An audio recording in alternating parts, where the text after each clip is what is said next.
long journey of a homestand comes to an end under blue skies today from U.S. Cellular Field in Chicago. The final of 9 for the White Sox and the final of 4 against the Seattle Mariners in this series. Thanks for joining us once again. Jason Benetti, Steve Stone along with you. The Sox tied a season high with 8 extra base hits last night in putting up 9 runs against Seattle. There was plenty of offense last night, led by Avisail Garcia, who's getting a chance now to play in the field, and he says he feels much more comfortable at bat. And you can see it as he doubles down the line. He had a big night last night with a big 2-run homer, as well as a couple of doubles. Here's the home run as it really gets out of here quickly. Avi on an 8-game hitting streak, and he's been getting the job done. And it coincides with him playing either left or right field. During that 8-game streak, hitting .367, a couple of homers, driven in 7. He's got 4 doubles and scored 7 runs, so he's coming around at just the right time, getting an opportunity to show what he can do and get evaluated even further heading into next year. Pitching matchup today, a lefty and a righty on the mound. A couple of young pitchers going head-to-head, and the third of 3 left-handers for the Sox. Taijuan Walker going for Seattle, and Walker, when he saw the Sox last year, he was absolutely brilliant. This year, time's been tough for him because he's been injured, but last year, he threw a successive shutout inning performance against them, and Carlos Rodon on the other side of the equation. Last time out was just brilliant against Philadelphia. In fact, 5 straight games, he's gone at least 6 innings, and that certainly has helped the bullpen. He seems to be getting much better. And when they face Sale and when they face Quintana, now the other left-hander. And head-to-head, Taijuan Walker 2-1, his ERA respectable at .338. Carlos Rodon 1-0, a fine ERA of .208. Did you see batting average against? Very similar to these guys, and one has started 3 times, one has started 2. I like to see the improvement of Carlos Rodon. To me, we're seeing a guy grow up before our very eyes, and it's been gratifying. End of the season's been strong for him so far. He is the final of 3 lefties to face the Mariners in this series as the fans file in on a Sunday afternoon. Game 4 coming up. Chicago White Sox baseball is brought to you by Miller Lite, the original light Pilsner. Cheers, it's Miller time. Honda, get the Honda you love at the Honda Summer Clearance Event, now at your Honda dealer. Xfinity, Xfinity X1 will change the way you experience TV. Ford, America's best-selling brand 6 years running, inviting you to check out our fuel-efficient lineup at your local Ford store or at buyfordnow.com. And by your Chicago and Northwest Indiana Hyundai dealers. Test drive their all-star lineup today. Visit buyhyundai.com.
Field. Sox and Mariners about to get underway. And when you look at the Sox lineup today as compared to, say, opening day, there are a couple new faces with different paths here. Tim Anderson, Justin Morneau, and Omar Narvaez. Morneau came back from being injured, and the Sox knew when they got him as a free agent, they spent a guaranteed $1 million, but with an incentive-laden contract, waiting for him to heal from elbow surgery.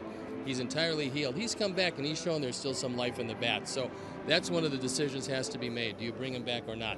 Tim Anderson has come up, and since he's come up, he's been very impressive. This was the #1 prospect in the organization, and he's shown exactly why. He's shown a big arm at shortstop, great range, and a lively bat, and that you can't teach. Omar Narvaez was able to get his position because of injuries. Alex Avila was hurt, Narvaez was brought up. He's really been impressive. So 3 guys, 3 different ways, but 3 guys that seem to figure in next year's plans. Opportunity to be had here at U.S. Cellular Field in the lineup late this season for the Sox. Sox and Mariners, first pitch from Carlos Rodon is coming your way after this.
Definition is brought to you by Xfinity, your home for the most live sports. We bask in the glow of the sunlight in Chicagoland as we turn it back to the 80s with the Sunday jerseys again. And here's the lineup for the Mariners today, scratched out by Scott Service. Leonis Martin once again at the top of the card. Kyle Seager is back after yesterday's game. He had fouled the ball off his foot. He was out for a couple days. Returned yesterday. And Zunino has the plate in the 7th spot after one day of Chris Iannetta behind the dish. We'll take a look at the defense and how they're going to line up behind Carlos Rodon, left to right. It's Melky, Adam, and Avisail in the outfield. Todd Frazier, Tim Anderson, Tyler Saladino, Jose Abreu in the infield with Omar Narvaez behind the plate, and Carlos Rodon.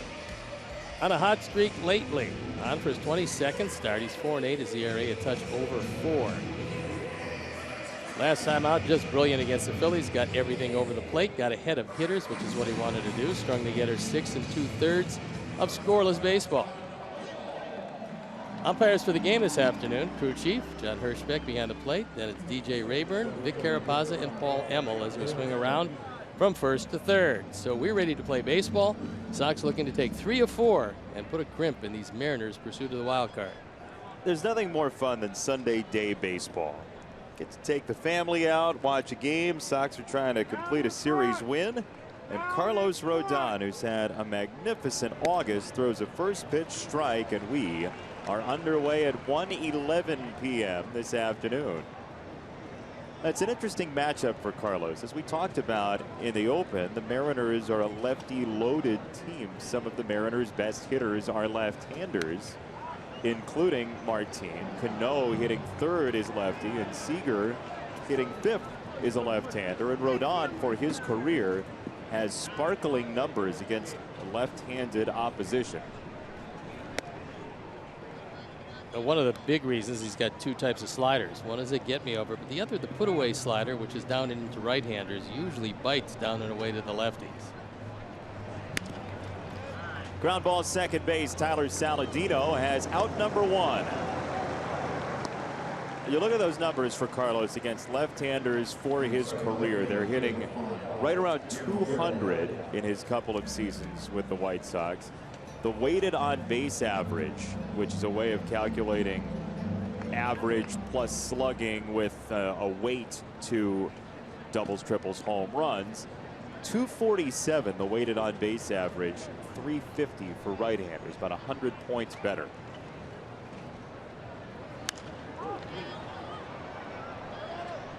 Foul ball first base side for Guillermo Heredia in his 40th at bat of the year. I think we're going to see Carlos get better on those numbers you mentioned when he gets a good feel for that straight change and uses it more, because that's the weapon against right-hand hitters. Goes to the heat that time, nothing in two on Heredia. That time he missed his spot because Narvaez wanted it inside. Carlos threw it well away, but it was effective. Day to get out your fans. 0-2. That's strike three, two down. This is more like the Carlos you want to see. If you don't have to use any waste pitches, don't use them. That pitch had the whole plate, and Heredia just outguessed, but Carlos has come out crisply. Building Coco on an already superb August. Yeah, throwing the ball really well and eating up 18 outs at least per start for the last 6 starts.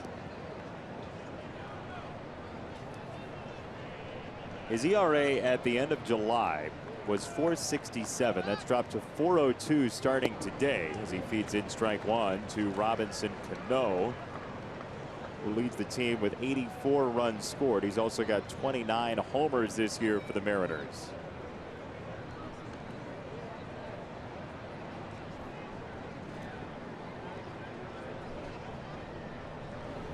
Boy, this is an important series for Seattle, having lost 2 of 3 already and trying to keep pace in a very thick wild card pack. And also for them, when they leave here, it's 7 of the next 10 games against Texas, a team that they haven't handled very well.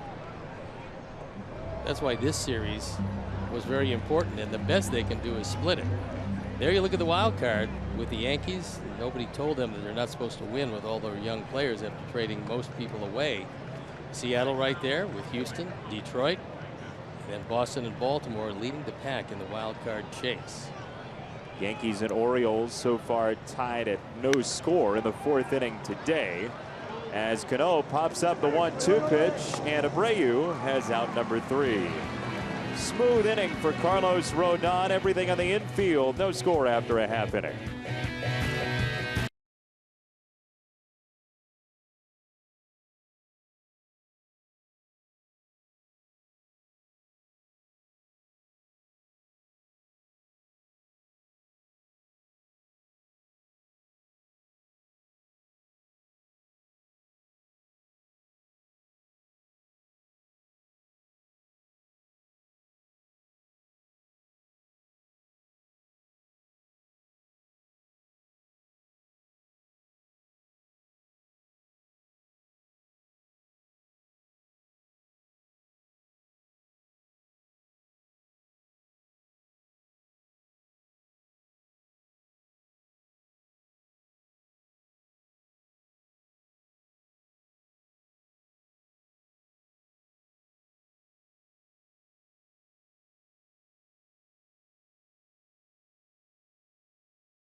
Sox have put up 10 hits or more thanks to these guys: Eaton, Anderson, Cabrera. Jose Abreu has been crushing the ball his last 3 weeks or so. Avi Garcia with a big night last night, and Tyler Saladino a home run as well. The defense, and now they're going to line up behind Taijuan Walker. It's Heredia, Martin, and Gutierrez in the outfield with Seager, Marte, Cano, and Lee in the infield. Mike Zunino catching for the third of 4 games. He's behind the plate. Taijuan Walker on the hill. A big right-hander, not having a good year this year. Last time he lost to the Yankees. This is his 19th start.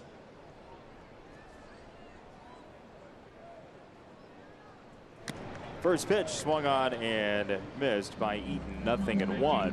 Last 3 starts for Taijuan Walker in the majors, 14 earned runs in 13 2/3. For him, sent down to the minor leagues, made a couple of starts with Tacoma. He just wasn't getting the job done, and for a guy with as good an arm as he's had, somewhat surprising that things just hadn't fallen into place for him. Ball and 2 strikes on Eaton, who's got a hit in 9 of his last 10 games. His average at .277 with the 8 triples to lead the team. It's been a triple heavy series for the Sox against the Mariners. They've been hitting it hard and hitting it in the gaps. Taijuan Walker was put on the 15-day disabled list on July 6th. He had right foot tendonitis, so he made 1 rehab start. And then they just sent him down about 2.5 weeks later because he wasn't quite as effective as they would like. So he went down, worked on a couple of different things. Mel Stottlemyre has talked with him about limiting his movement, and he has almost that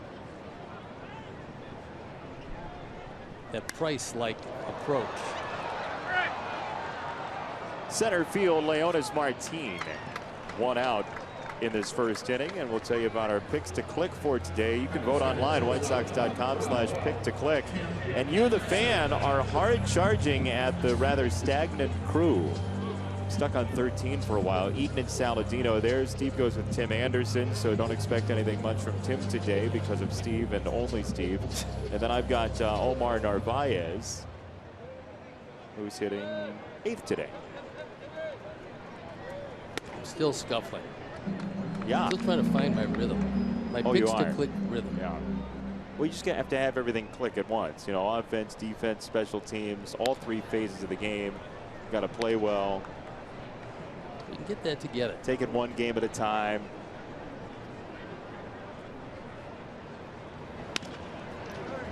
Shortstop and Marte. 2 down. Boy, Taijuan Walker is a quick worker so far. And I think he's going to continue to do that. Carlos Rodon has adopted the philosophy of Chris Sale and, to a certain extent, Jose Quintana, in that he's starting to throw it more quickly. You can get in rhythm. You can keep that rhythm if you do that.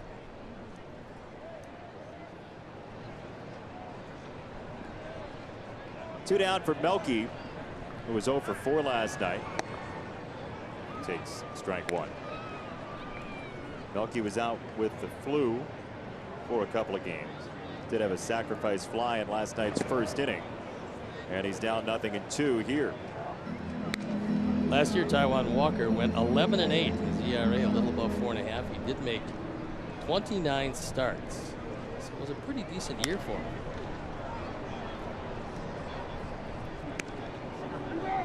About 10 to 12 seconds between pitches today for Walker, on the subject of his speed home. That's Sale-esque. Chris Sale was going anywhere from 9 to 11.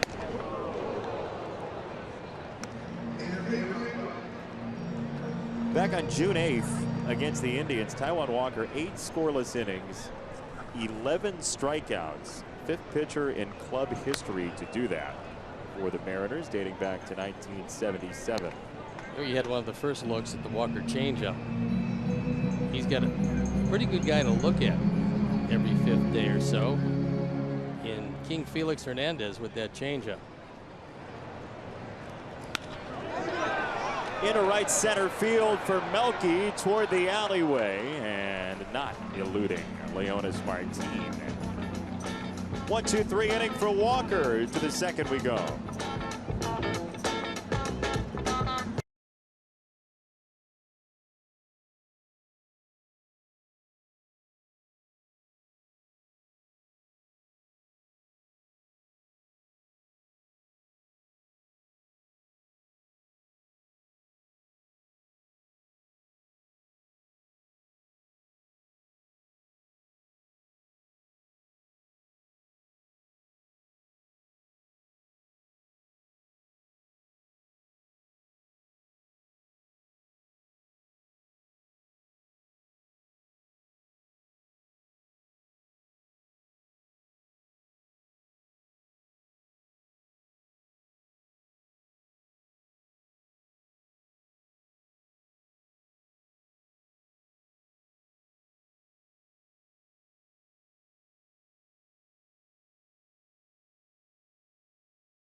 Blog at WGNTV.com, sponsored by Jeff Vukovich, your local nationwide insurance agent serving the area for 38 years.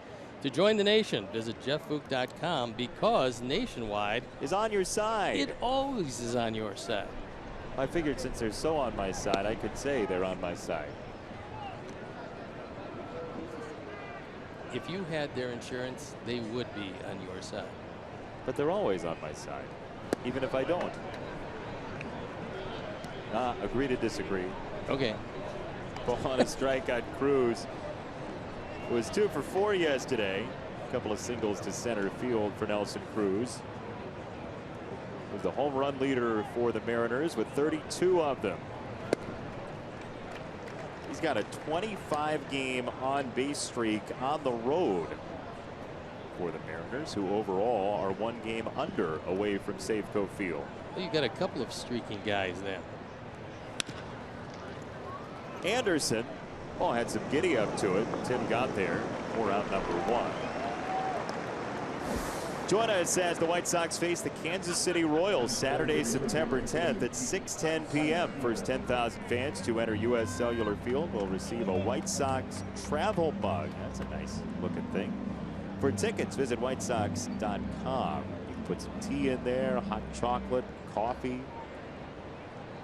As travel mugs go, that's a handsome one. Are you a travel mug rater? Yes. I take my mug with me wherever I go. Here's is an ugly mug. And by the way, Carlos Rodon's thrown 28 consecutive innings without giving up a home run. The longest streak in the major leagues, Rich Hill, an active streak with 56 straight innings. Now, Rich Hill has found a way to keep that intact, because with his blister, he doesn't go to the mound anymore. So that's one way to do it. Yeah. Carlos wants a new baseball here on 2-0 for Seager, who struck out twice last night. Where's the last 4 starts panel for Carlos Rodon? A 1.46 ERA. Opponent's hitting .211. He's been dominant. High and deep to right field. Garcia is back at the wall. Avi can't get there, and it clangs back into play. Seager roving for third, and he is in there. Third triple for Seager, and it comes with 1 out in the second. At 82 degrees with a pretty decent amount of humidity, it's going to be a lively ballpark today. And Seager gets most of this, bidding for home run number 25, but it stays in the park. Avi goes back. And he's not looking at the baseball, so there's very little chance that he's going to catch that. As it rattles around, Seager goes into third base. So Kyle Seager, first hit career against Carlos Rodon is a triple. The infield creeps in on the pitch to Gutierrez.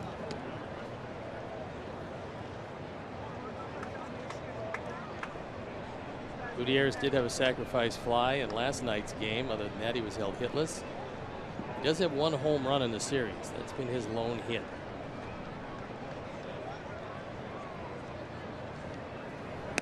Lone hit in his last 9 games. He's won for his last 21. Unfortunately, that hit a big one against Chris Sale. Left the ballpark, gave him a 1-0 lead. Mariners eventually took a 3-0 lead. Sox cut it to 3-1, but couldn't get any closer as Chris Sale threw a brilliant 14 strikeout performance and picked up a loss for his efforts.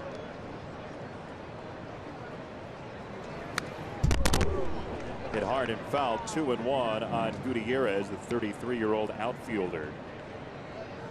So this is the part of the order. It's 6 through 9 in the order, but it's going to be all right-handers with 3 straight righties. Then the switch hitter Marte against Carlos, and we outlined the strength of the opposition against Rodon in his career so far has been from right-handed hitters.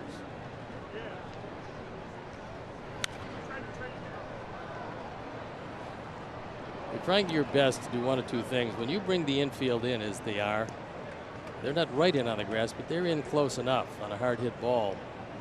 Seager's not going to be able to score. But from a pitching standpoint, you're thinking about either no contact, meaning you're going to strike him out, or you're going to throw a ground ball. Best way to accomplish that is if he throws that hard slider low and in.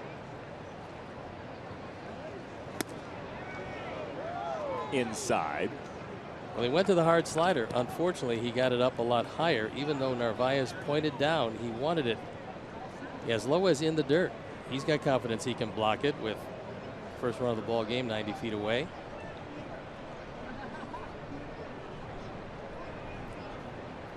Very close pitch on 2-2. Now the 3-2 is called strike 3. Well, I think, look, here's a situation where that ball's off the plate. The pitch before it was close enough. So it's one of those where I might have missed the pitch before, so here you go.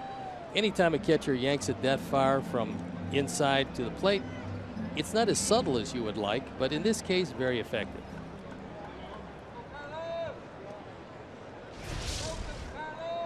Got the job done. 2 out, Zunino. And the catcher Mike Zunino takes ball number 1. 4 straight first pitches out of the zone for Carlos in this inning after 3 straight first pitch strikes in the first. That goes pretty much hand in hand with what's happened this year, because first pitch strike percentage just 51.8%. That's the lowest of 137 qualified starting pitchers, and normally that's not a recipe for good pitching. Battled back well, 2-1 on Zunino, still looking for his first hit in this series. But it really is a testament to the stuff of Carlos Rodon, where he can be the lowest rated starting pitcher, throwing strikes on the first pitch, and still throwing as well as he's throwing. Close pitch again, 3-1. You think the confidence is up too? I think it very much so. He's also got a couple of pretty good guys to look at ahead of him in Sale and Quintana. At 96, 3 balls, 2 strikes. Now he's got to do it a completely different way than the other 2 guys we talked about, but still, you're looking at those guys, looking how they change speeds on every one of their pitches. Carlos isn't quite there yet, but he will get there. We'll have the finesse to go with the power. Speaking of power, he strikes out back-to-back hitters to close out the second. Seager marooned at third, still no score.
WGNTV.com and click on the WGN Sports Game Zone banner for the latest stats and information. Sox Game Zone is powered by Dodd Camera, family owned for 125 years, handling all your photographic needs. Dodd Camera, where the focus is on you. No score, second inning. Taijuan Walker, Jose Abreu to tangle. There's strike one from Walker, who has thrown efficiently and quickly so far this afternoon. And Jose has been crushing the baseball. 10-game hit streak for him, including a home run last night. Part of a 4-home run night for the Sox.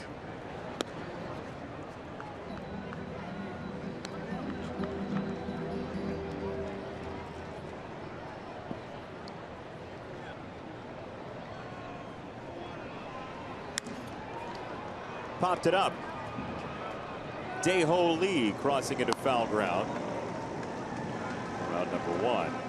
Hit the beach December 3rd with Ron Kittle, Harold Baines, and some of your favorite White Sox players traveled to Iberostar Playa Mita in Riviera Nayarit, Mexico for a week of fun activities and VIP events. Visit applevacations.com/White Sox to book. That should be fun. Should be a lovely time. Get out the sunscreen. Get out the drinks with the umbrellas in them. And talk a little baseball with some guys who know it. Third base side from Morneau. Seager for out number 2. Well, the corner infielders are going to have to start paying rent on the coaching boxes. Dae-Ho Lee went into Darryl Boston's purview, and Joe McEwing was shooed from his post by Seager. And Walker's thrown a lot of pitches up. Consequently, you've got 4 of the first 5 outs hit into the air. Normally, on a lively day game at U.S. Cellular Field, it's not a good prescription because you are going to give up some home runs. There's the old Cincinnati Frazier jersey. We're going to see another Frazier coming up in the top of the 3rd inning. Sean Frazier, the athletic director at Northern Illinois University, will join us to talk some football. They've got a very solid sports program. Oh, yeah. Basketball team had a great year last year. Yep. Broken bat grounder. Seager brushes it over to first for round number 3. 6 up, 6 down for Taijuan Walker. We'll play 3 next. If you're into Cal, definitely stay here.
President and Director of Athletics for Northern Illinois University, Sean Frazier. Welcome in. I appreciate it, guys. Thank you so much for having me. Big day for you all here at the ballpark, right? Yeah, it is. You've got Husky Nation here. We're excited about it. It's a Sox game. It doesn't get any better than this. Football game coming up here. It is November 9th, the Husky Chi-Town Showdown. I tell you, we're excited about this. This is the first time to have a football game played here, and but more importantly, to be here on the South Side with our 145,000 living alums in Chicagoland. This is going to be electric. We're really excited about it. What does this area mean to you? What does the South Side of Chicago mean to your alumni base? It means everything. We are Chicago. Chicago is us. We understand the passion. We do know it's a pro town. We get that, but our graduates are here. Our fan bases are here. Our supporters are here. And to have a game that's, quite frankly, from a distance standpoint, right in our backyard, is fantastic. Daeho Lee, the batter for the Mariners. He fouls the ball away. Still 2 strikes on him. Football program has become very prominent over the last couple of years with the BCS berth a couple of years ago. What do you think's in store for the guys as they open in Laramie in about a week? Well, I tell you what, it's the first time that I'm actually going to be able to go out to Wyoming. But for us nationally, in the last decade, we've really put our best foot forward. Our body of work from a football standpoint is second to none. Top 6 in overall wins in the country. This is another step. I think nationally we're going to be a part of the conversation. We're going to continue to do that, and I'm excited about the season. And you guys have dominated the MAC. I mean, that's become, I guess, a tradition, certainly of recent vintage. And MAC is a conference that I came from. I was out of Kent State University. So the fact that your program has become dominant, how did you get to that point? I mean, what did it take to get you to that point? Well, my predecessors that are in my role, senior administration, coaches, the great thing about that is that we have a system. We have a system of football that works. We've had a number of coaches that have picked up the baton and, quite frankly, have moved the agenda. But it's all about our student athletes. We have a special brand, a mixture of student athletes, a lot of them from right here in the state of Illinois, from the South Side, right here in Chicago, and we make sure that we put that system in play and we don't deviate from that, changing schemes and other types of things. That's why you see a very fun brand of football, and quite frankly, we win doing it. Well, those midweek MAC games have gotten the moniker MACtion, right? And there have been some wild games. You all have been a part of it, but it's a conference that is really growing in prominence nationally, don't you think? Yeah, we have a great conference. There's no question. Top to bottom, our division, second to none as far as level of competition. We do a great job there. I think overall it's about the level of competition, and then our non-conference schedule. The great news about the college football playoff is that now you're going to have to play someone. And quite frankly, NIU and a number of the MAC institutions are fit in that category. You play us, if you beat us or not, it will not be frowned upon because the level of competition is so high in the conference. Shortstop and Anderson. There is out number 2 in this 3rd inning. We were talking about that football game. It's Toledo and Northern Illinois University, U.S. Cellular Field, Wednesday the 9th. That's how you can get tickets. There's no question about it. Folks need to show up. We're really excited about it. To have a presence here in the South Side, to be a part of the whole energy around the White Sox, and to have our alumni base to be able to come and see us. Come up, show out. This is going to be a nationally broadcast game. We're really excited about it. Yeah, we've been talking a lot about football. Your men's basketball program had a very nice year last year. 20 wins in an extremely competitive MAC. Well, it is. It's the first time in close to 21 years we've been able to go to postseason play. So the turnaround, and obviously Coach Mark Montgomery deserves all the credit. Our student athletes, we've got a great young nucleus of players. We've got returning players that have stepped up. That's going to be a great program to watch. That's kind of the sleeper. We're talking about football, but at the end of the day, our basketball programs, our men's and women's basketball programs are on the rise. It's great. Did I hear you were a law professor as well? No, that would be my wife. Oh, your wife is a law Exactly professor. Right. I see. I was thinking, how does he have the time to do all those? Your wife's the law professor. Yeah, she's a former law professor. She's Okay. at home, honey, if you're watching and listening. But she keeps me right. I don't argue with her. I know my role. There's no question about that. Yeah, I was going to say, living with a law professor, I don't know, Socratic method over dinner doesn't sound like a whole lot of fun for you sometimes. No, she wins all arguments. I love her to death. Rosa Frazier, she does a phenomenal job, and she's my rock. There's no question Well, about it. Sean Frazier, thanks for stopping by. I appreciate it. Pleasure Thanks a getting lot, to know guys. you. Thank you, I Sean. appreciate it. Thank you. 1, 2, 3 inning for Carlos Rodon. You're going to have to come back. Bottom 3, no score.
Triple play promotion. Text Subway 3 to 97999 right now.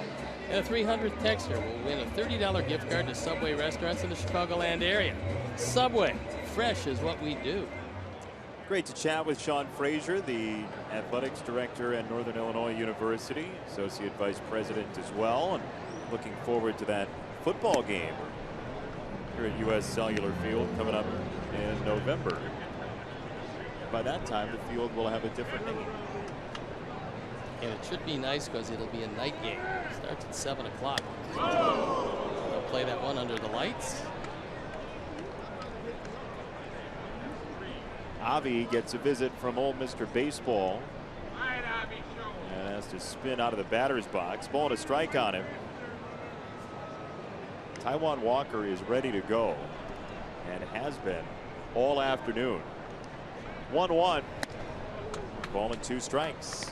He's got to lay off the high fastballs. Even though Walker isn't throwing that hard today.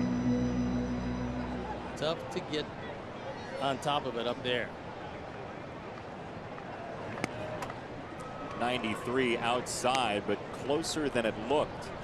2-2.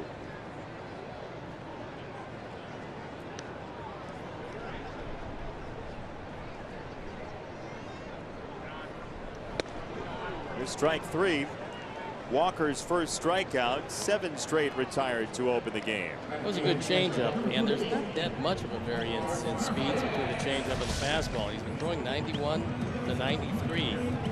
That's 86 miles an hour, dipping low and in, but it's enough to get Avi.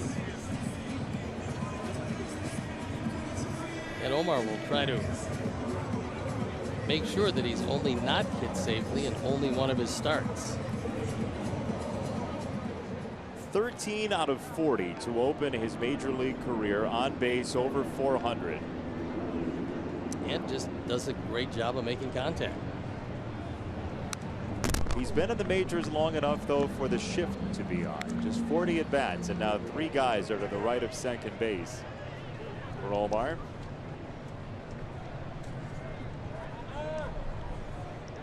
there they are. In the air, left-hand side, Martin and Heredia. It's Heredia for out number 2. First 25,000 people who attend a Chicago White Sox game will receive a game card courtesy of Jewel Osco with a coupon for $10 off a purchase of $100 or more. Jewel Osco, your moment is our moment. Purchase tickets today by visiting whitesox.com or calling 866-SOX-GAME. Here's Saladino, who hit his 7th home run in yesterday's game. Tyler, who's gone from cameo to bit part to full-time lead at second base and then back and forth throughout the year, has had a very nice season. I think all things considered, he gives Robin certainly a good sense of security, knowing that regardless of where he's needed, you can just plug him into a certain spot, whether it's the outfield or any position in the infield. Tyler Saladino can do that. To second base and Cano for out number 3. We promise you runs will be scored today. They just haven't been yet. Nothing after 3.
From the Birmingham Barons and the Kannapolis Intimidators here.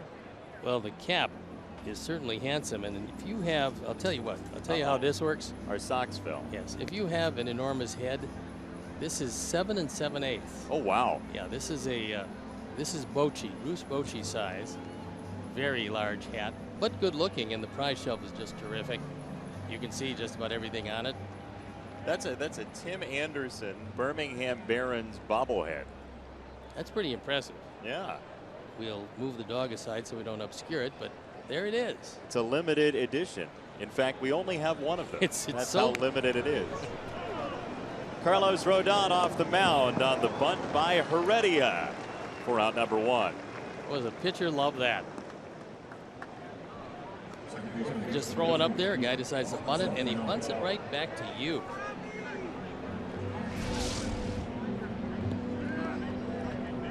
One pitch out.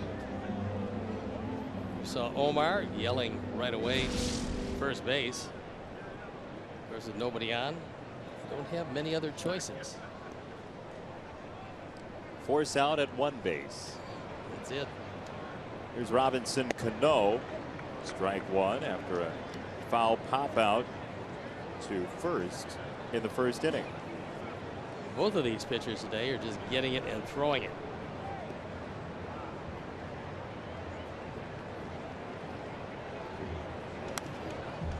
Now, this is a pretty good one, and we've seen this stat put to the test today, especially with Seager's hard hit ball, but well hit average of just .088 against Carlos Rodon by left-handers this year. That's 5th best in all of baseball. Up the middle, Anderson to the right of second. Sleek from Tim Anderson for round number 2. Here is your Sox math question for this afternoon. Number of home runs the Sox hit last night. Add the total bases the Sox had on those home runs. Multiply the number of runs the Sox scored on those home runs, and then divide the number of players selected ahead of the White Sox all-time home run leader the year he was drafted. That's your question for today. Do them in order. Boy, well that's got a little substance to it. That's good. Final day of the homestand. Final day before you head off to Ireland. Hopefully they will let you back in. But I'm sure you'll have a great time, and you made a very difficult Sox math today. Well, our producer John Walgren hilariously says that's the Sunday pin placement for Sox math. It's just about what it is. That's a good one. I like that. Ball and a strike on Nelson Cruz. Use the hashtag SoxMath, by the way, on Twitter. First correct answer wins a prize off the prize shelf. We'll send you whatever we'd like to send you, but you can pick what you think you'd want, whether it be the Southpaw Jedi Knight, which has stayed around for longer than expected. I really like the look of the cap. Yeah. But you have to have an enormous head. That's well, the only problem. You can wear it on your knee. Be a kneecap. 3 balls and a strike for Cruz.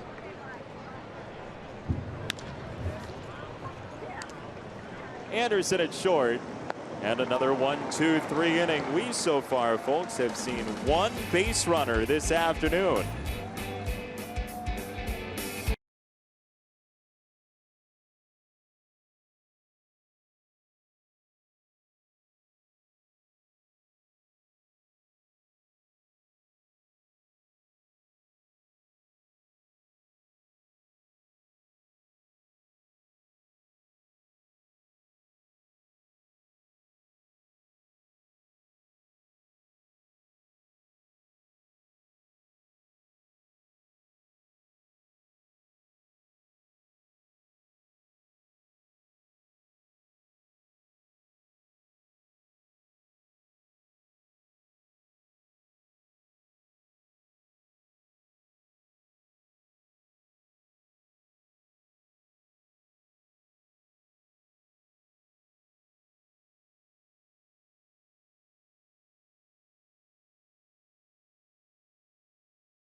Active back to August 21st. Takes his 15-5 record, and he's on the shelf.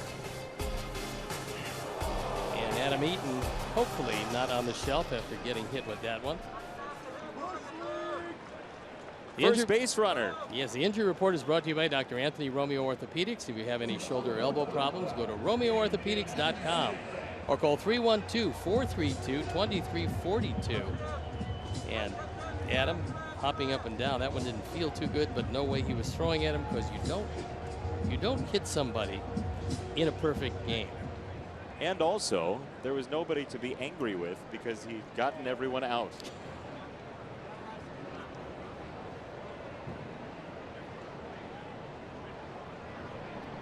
Tim Anderson.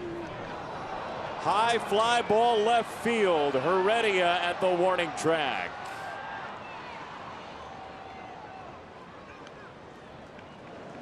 thought that ball might have a little more carry to it with the weather today. It did not and went away.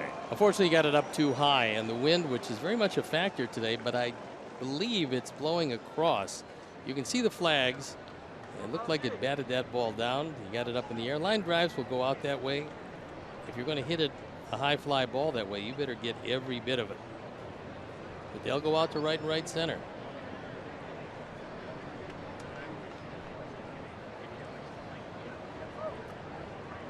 Here's Melky as Eaton gets checked on. Adam now tied for 6th in Major League Baseball with 14 plunkings this year.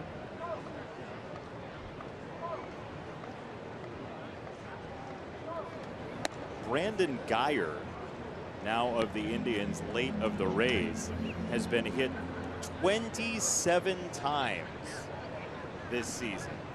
That's a lot, especially for a guy that plays mostly against left-hand pitchers. Yeah, I mean, that's an inordinate amount.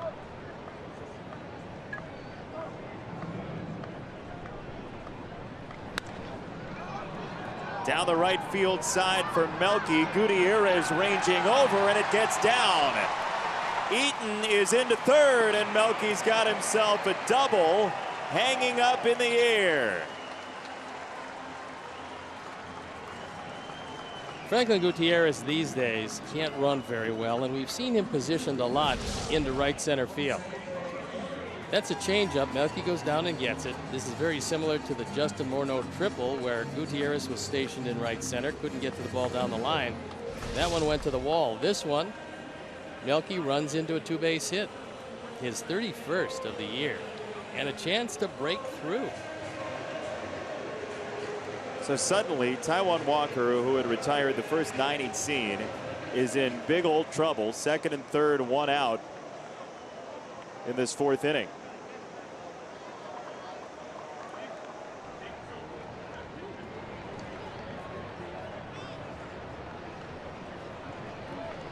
Three straight years with 30 doubles or more for Melky Cabrera after a 44 double season in 2011. And that ball clips Abreu.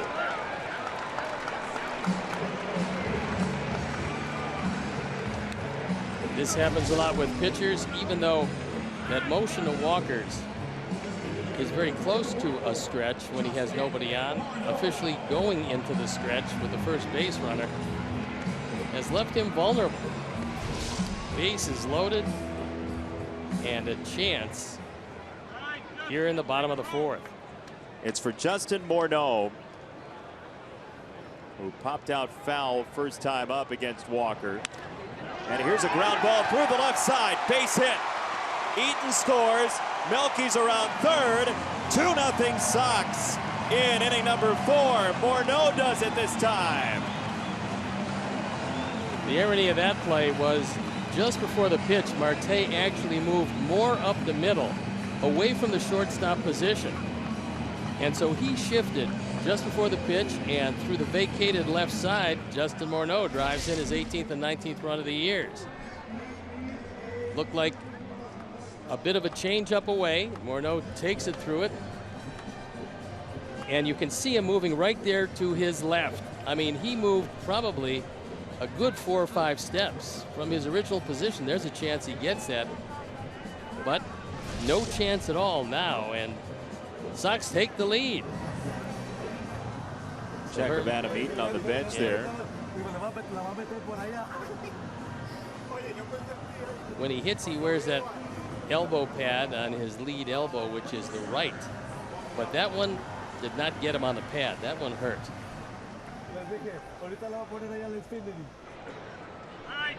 So 2 on, 1 out still. Todd Frazier, who's worn out the Mariners, at strike 1.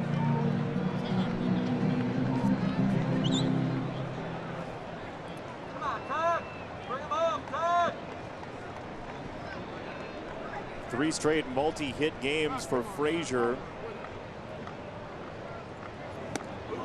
0-2. Walker reaches back, said forget about that changeup stuff.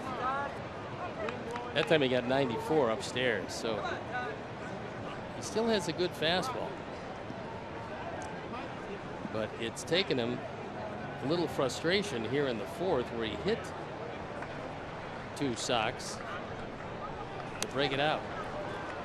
Just over our booth. Still 2 strikes on Frazier.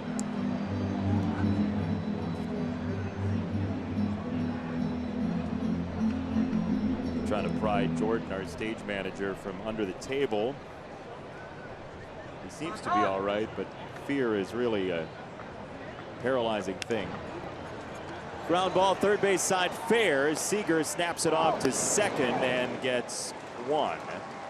Boy, he turned as slick of a double play as you'll see, fading into foul ground last night. Here he gets the runner at second, Morneau, 2 out, runners at the corners. And here's your Sox math answer for today. Number of home runs is 4. That means 16 total bases. 20 is the answer then. 6 runs scored on the homers, divided back by 6. Frank Thomas was the 7th overall pick in 1989. Your winner is Noah's Ark 2x2. Congratulations. Bring your animals to the window to claim your prize. Because you never really know when it's going to stop raining. It's a foul ball from Avi Garcia. That might be our cleverest Twitter handle, Victor, this year.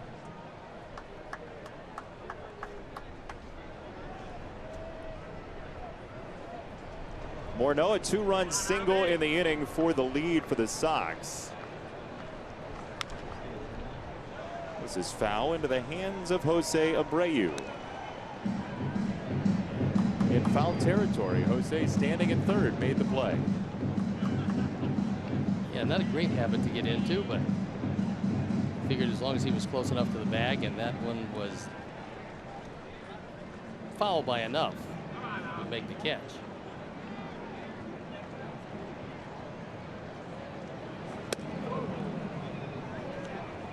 You'd hate to see an inning broken up by your base runner fielding the ball.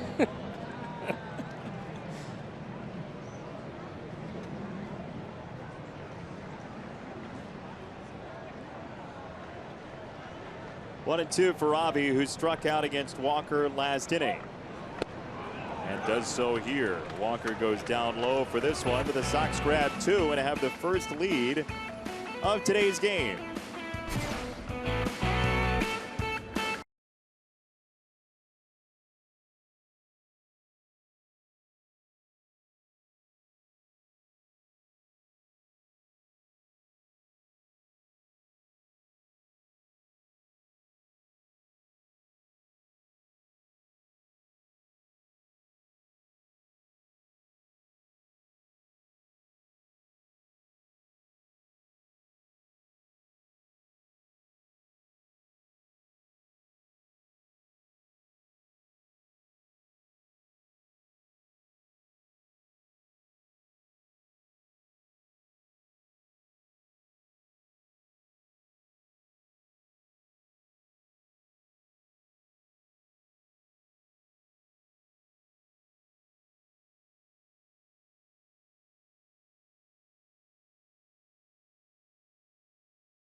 White Sox debit card only available through local Wintrust Community Bank. Go to wintrust.com/White Sox to learn more. Wintrust Community Bank, member FDIC. Sox took the lead, and the inning started with Adam Eaton being hit by a pitch for the 14th time this year. We were interested, so between innings we checked on the all-time career leader for a hit by pitch and the all-time single season leader. Don Baylor, is he the all-time leader? Well, the single season is really the intriguing one here. Huey Jennings back in 1896 was hit by a pitch 51 times. And that's because he straddled the plate. And you couldn't get the ball by him without hitting it. He was the major league leader, well, the league leader, in hit by pitches for 5 years running. And he has 3 of the top 4 single season hit by pitch totals. Nickname of Lumpy. He was hit 51 times in 1896. Then in 1897, they got him 46 times. And to follow it up, in 1898, they got him 46 more times. I would hope, Huey Jennings. I would hope the uniforms were yellow because it looks really good with black and blue. My goodness. Yeah, that's a lot. That's a lot of precipitous plunkings. It was with the Baltimore Orioles, who in 1894 were 89 and 39. You may recall. Old Huey Jennings. Surprising thing is he ended up playing until 1918. His final year, he was 49 years old. He played 1 game that year.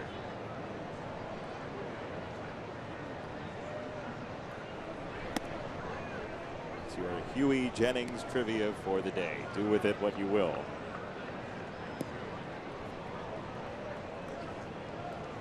How about bringing it up too close to modern day? Modern day single season. And modern day total for a career.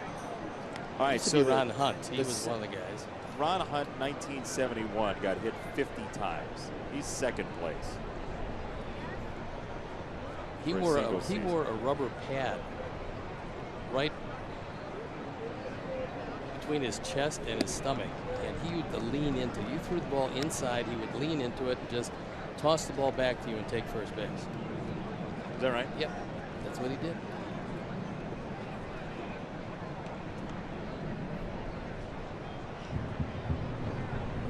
Two and two from Carlos. Over to third base or thereabouts, and Todd Frazier. Round number 1. The all-time leader is Huey Jennings, career leader, 287. But with all those seasons of 50, 40 plus, Craig Biggio only finished 2 behind him for his career. 285 for Biggio. Don Baylor, as you said, is 4th. Jason Kendall, the former Pirate catcher, among others, 5th with 254. And Chase Utley is the active hit by pitch leader at 188.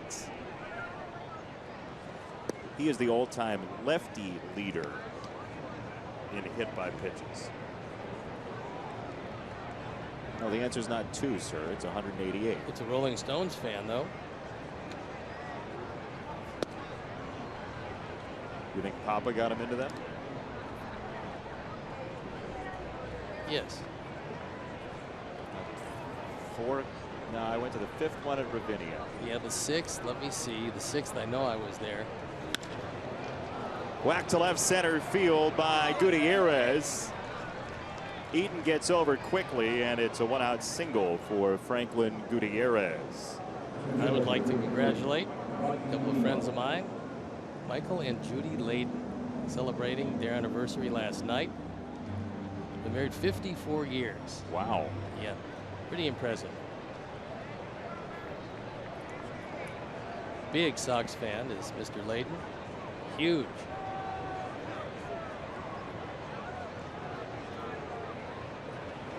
Zunino takes ball number 1. That single by Gutierrez broke up 9 in a row, retired by Carlos Rodon. When Zunino went down to the minor leagues, their hitting instructor down there was Scott Brocious. You might remember him from his Yankee days. And what he worked with for Mike Zunino was getting him to get a stronger grasp of the strike zone, swing at more strikes. And number 1, your natural power is going to show itself, which it has this year. And 2, you're going to have a higher batting average, which for him, it's been way up there this year.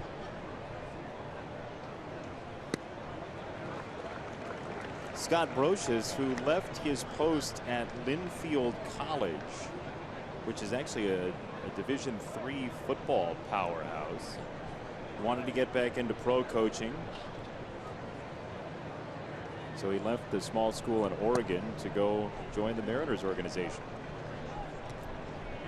Well, being up in the Northwest anyway, and being a longtime major league player, he thought it would be a good idea to try to ease himself back in, and I think he's really enjoying teaching young professional hitters how to get better. Swing and a miss, strike 3, 5th punch out for Rodon this afternoon.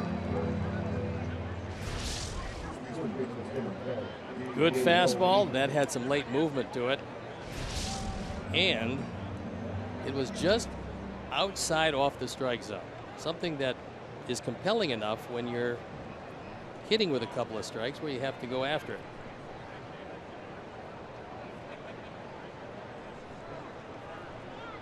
Here's Dae-Ho Lee, who struck out in the 3rd inning, part of 3 straight strikeouts for Carlos Rodon, or as some call it, the Dae-Ho Lee Trinity. Oh, wow. And you're going to Ireland, they're going to throw you out. 2 strikes on Dae-Ho Lee. In fact, they might not let you in. Much to the dismay of Boston College and Georgia Tech. Those are 2 teams playing, aren't they? They are, yeah. Whether or not I'm there, they'll play, yeah. That's up. Ball and 2 strikes on Lee. Lee was sent down the minor leagues, just wasn't doing anything, and having, to this point, still having a very bad August. Check swing, he didn't go. 2-2. I mean, the way he was hitting the ball in Tacoma, he was 14 out of 27,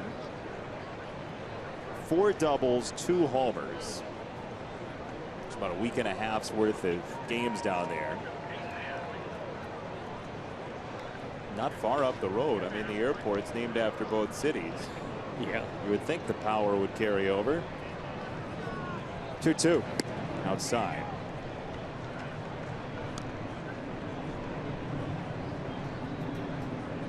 There is the South Korean flag.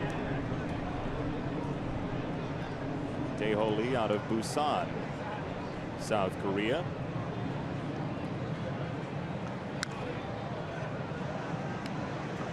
South Korea playing for the Little League World Series title today in Williamsport, just about to get underway against Endwell, New York. That's multitasking right there. Flag in one hand, camera in the other. And listening to the Little League World Series. You think that's in the other ear? And out the other. 3-2. It's ball 4. First walk for Carlos today. 2 on, 2 out for Marte. Join the White Sox Friday, September 9th for a night of music and dance as we celebrate the rich Southside Irish heritage. First 20,000 fans ages 21 and over will receive a St. Patrick's Day themed cap presented by Miller Lite. To purchase this ticket package, visit whitesox.com/SPD. For the last couple of years, I have really enjoyed the Irish flat caps given out. Particularly good looking a couple of years ago. Yeah? Yep. Wear most of the offseason in honor of Bruce Arians. That was a strike that didn't get called. Ball 1. Is that right? Well, that's the Cardinals head football coach who wears not a green one, a red flat cap most of the time. 2-0 on Marte. Marte without a whole lot of power. And this year, pretty decent batting average overall. I still believe there's a ways to go on his ceiling. He did have a double and scored a run last night.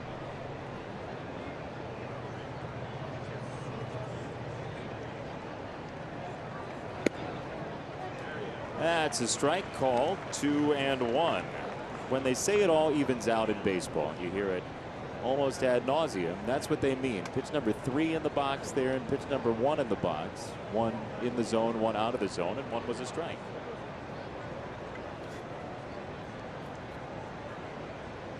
I'm still waiting for it to even out. I don't think it does. Which way do you think it's going to get you? Much to the advantage of the hitter. Oh, always. On the ground, should do it. Anderson coming on to throw out Marte for out number 3. 2 left on for the Mariners. Carlos Rodon pitching a shutout halfway home.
Over 45,000 fee-free ATMs nationwide.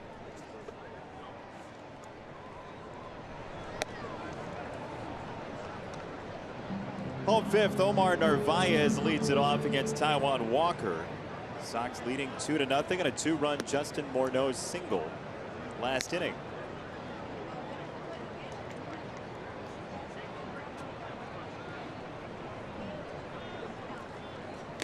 Talked about the AL wildcard race. Sox are 7.5 back as play open today. The Mariners just a couple games off the pace. Baltimore leading the Yankees right now 3-0 in the New York 7th at home for the Yankees in the Bronx. Toronto is up on Minnesota 6-5 in the 7th inning at Rogers Center. They were down in that game 5-2. Toronto's, as they are prone to do with all that offense, stormed back against a Minnesota team that is on a 9-game losing streak. They're trying to secure that #1 pick. So far, a couple games behind the Atlantas, but making a charge are those Minnesotans. Twins have 80 losses, Braves 82. Omar takes ball 4, his 8th walk to 7 strikeouts in his Sox career. Check in during your visit to U.S. Cellular Field using MLB.com Ballpark. The official U.S. Cellular Field app for your iPhone and Android smartphone perfectly complements your trip with ballpark maps, concession guides, check-in prices, and more. Download MLB.com Ballpark today or visit WhiteSox.com/ballpark app.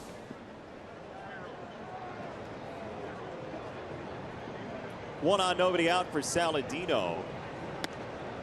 He nearly gets hit. Ball number 1. You know, with all the players the Mariners have had come through over the years, the Alex Rodriguez types, the Randy Johnsons, the Ken Griffey Jr.'s, it's almost hard to believe that they've only made the playoffs 4 times. And the last time Seattle made the playoffs was 2001.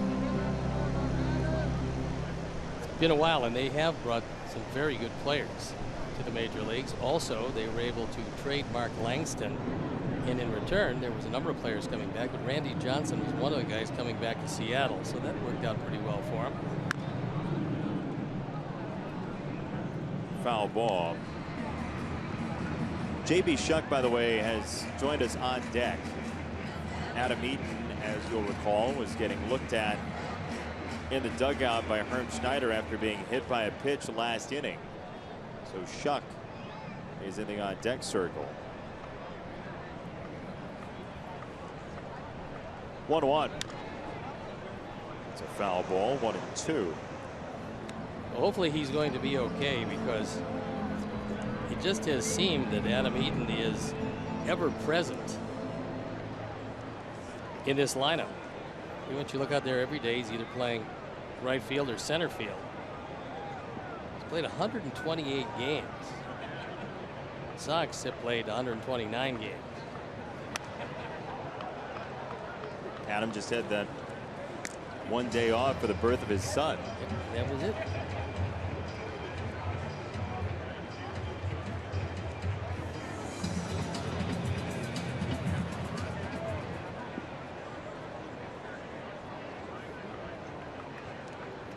One and two from Walker. Saladino flips it down the left field line. Seager and Marte is over with a sprinting play for out number one. That's a good play, because he's the only one that could get close to it. For a third baseman, you can't go that far down the line and make that play. Shortstop has a better angle. In this case, Heredia wasn't going to get to it. Marte sprinting out, makes a catch in fair territory. It's a good play.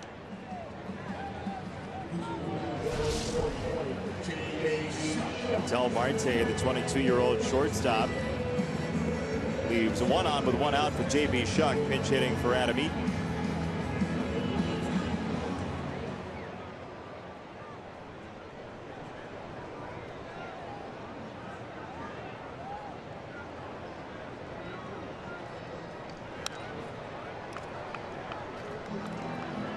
Well, if we get a report on Adam Eaton, we'll certainly pass it on to you. He was hit by a pitch, first baseman of the Sox had.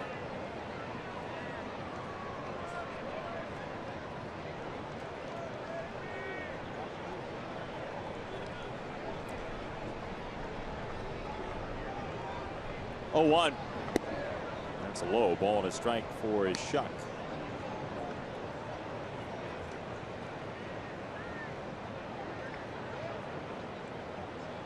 Shuck pinch hitting for Eaton.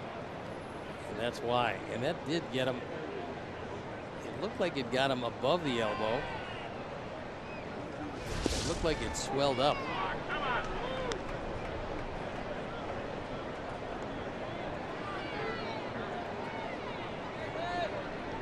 Ball and 2 strikes for Shuck.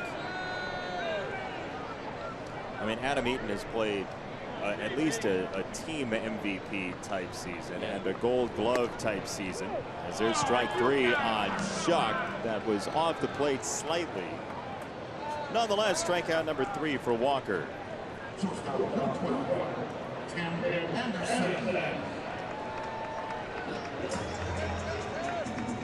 He's yet to be able to solve the my pick to click selection today. Yeah, Tim's 0 for 2. Anybody take Morneau? I don't know. I don't believe so. I'm not sure where my car is parked. So apparently nobody took Morneau in retrospect. Or So then in picks to click. the Omar Narvaez walk, I think, in the 5th inning might be the tiebreaker. At this point, no. Sorry. But later it might be? No, walks. Oh, no? No. On base percentage, OPS, none of that for picks to click. Not picks to click. No? No. Okay. Good defensive plays. It's good to know. Like Anderson had up the middle there. Yeah, good Steve a couple plays. minutes ago. Third base, Seager, the short route. And the inning's over. Steve's lobbying will never be over. 2-0 Sox after 5.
be Shuck. He's in for Adam Eaton, who he pinch hit for.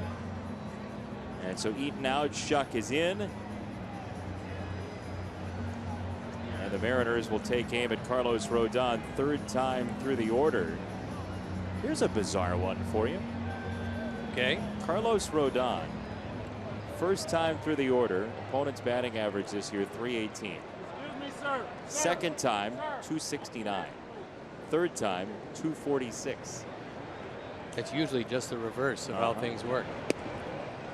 Strike one to Martin, who was maybe ready, maybe not. Yeah, the league average, most pitchers will see a progressively better lineup against him. I mean, the slugging percentages are fairly similar, 428, 437, 415. The on-base percentage is highest first time through as well.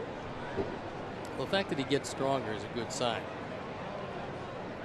Because most pitchers will have some difficulty in the first inning, then smooth it out. But then the third time through the order, they'll have some trouble.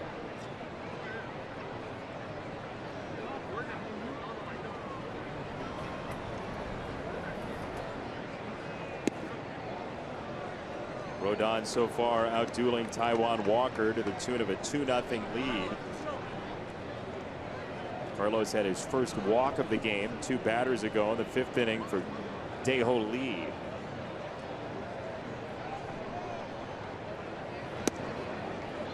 Strike 2 on Leonis Martin. 28-year-old center fielders, 3 for 14 in this series.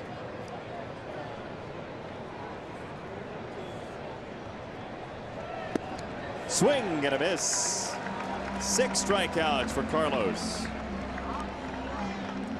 Time for today's edition of Sticks and Stone. How'd you do against old Bruce? Bruce Bhakti hit a home run off me in the first inning in Cleveland when they had 3 home runs in the first inning, including an inside the park home run by Andre Thornton. But the memorable home run was the Dwayne Kuiper home run. So Bruce Bhakti was 1 of 3 that hit home runs in Cleveland. I didn't dislike him as much as Dwayne for that home run, but because Bruce hit a couple, I would say that I didn't do that well against him. Because I know he hit the 1 home run. That's usually not good. Yeah, when the ball leaves the park, you basically surrender control of the at-bat. That's it. You ask for another one and go get him. So I'll say not all that good. What are we talking here? 850? No, a little less than that. 0-2. Maybe 310. Frazier has been aggressive from third, cutting off Anderson. Did that last night once, and here gets the ground ball out on Heredia. 2 down. Quickly 2 up and 2 down. Only 2 hits, only the 1 walk. Carlos Rodon following up his performance against Philadelphia, where he went 6 2/3 of shutout baseball, coming right back here and doing pretty much similar stuff. 86 pitches so far, and in control from start to present. He left that Phillies game with a 9-0 lead the other night. Foul ball for Cano. Well, the Sox have, for the most part, handled pretty well in this series. He did in the opener hit his 29th home run. Sox overcame that for the comeback win 7-6. Nice get yours down. Nice. We should have him come up and do yours. Get him on. Oh boy. Long fly ball right field. Cano gets the Mariners on the board.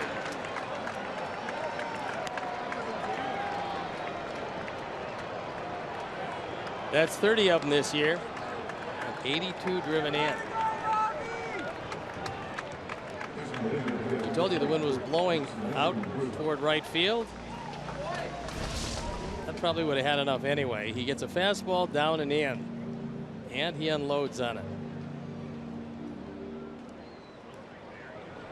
That one is way back there. First home run Carlos has allowed in August. Here's Nelson Cruz to take ball number 1. Mariners now 178 home runs, top 3 in the American League. And Carlos got to 32 1/3 straight innings without giving up a home run until Cano snapped it.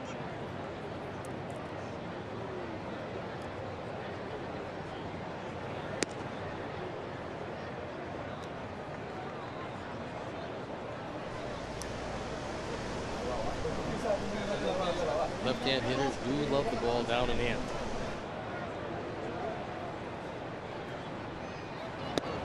That's low. 3-1 on Cruz.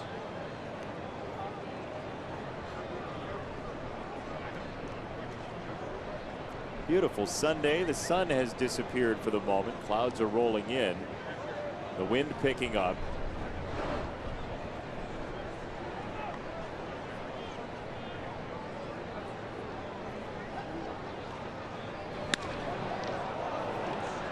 Right field, Garcia. That'll do it. Cano cuts the lead in half. 2-1 Sox, middle 6.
He's Steve Stone. I'm Jason Benetti.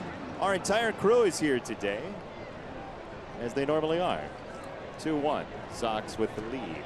And middle of the order, so hopefully a couple more would look a lot more comfortable for Carlos Rodon, who's seen his lead shrink to 1. The Robinson Cano homer as Melky is 1 for 2, the double and a run scored to right field in the 4th.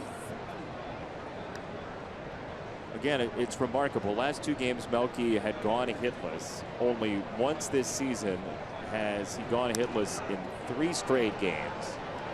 And that's the most we've seen.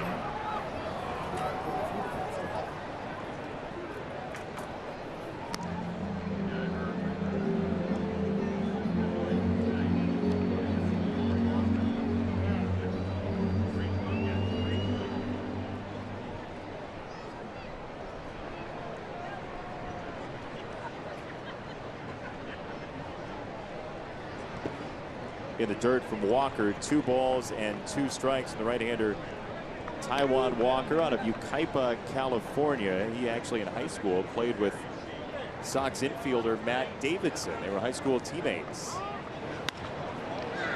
To right field from Melky, and Gutierrez is on the case.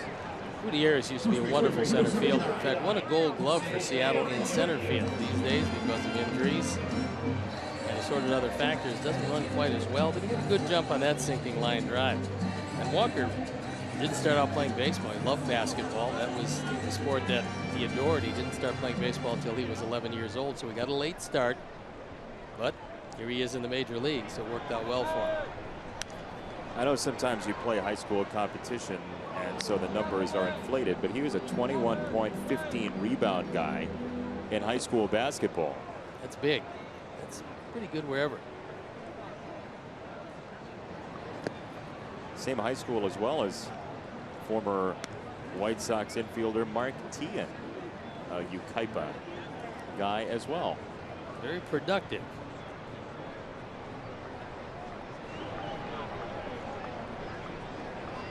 Mark Tian, who's opened himself a wine bar in Arizona, not far from your neck of the woods.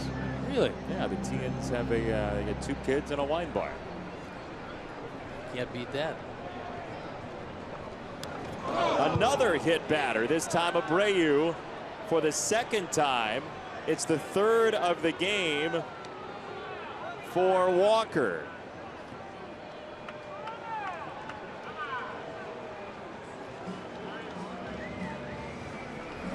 Jose leads the team in getting hit by pitches if you're not Adam Eaton. And that got him off the hand.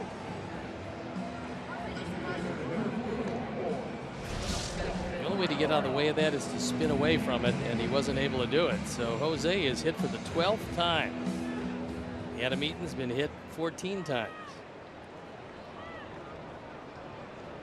Adam Eaton, the official word is bruised right forearm.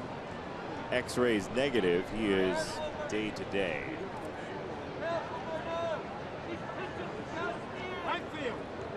Justin Morneau has driven in 2, both Sox runs today. Sox trying to make it a 6-3 homestand against Oakland, the Phillies, and the Mariners.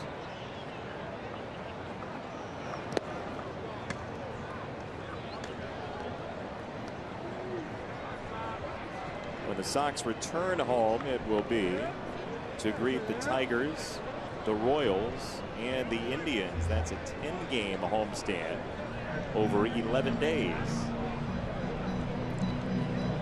That's a tough homestand. Those are the 3 teams currently, which the Sox have gone 11-26 against.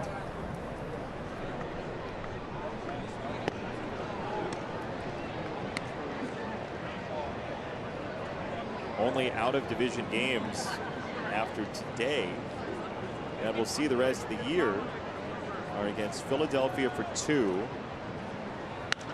As Morneau lobs this to right center field, Gutierrez lopes over for a tumbling grab. Justin got that one off the end of the bat. Pitch was down. Stayed right with it, and Franklin Gutierrez comes over, makes a good catch.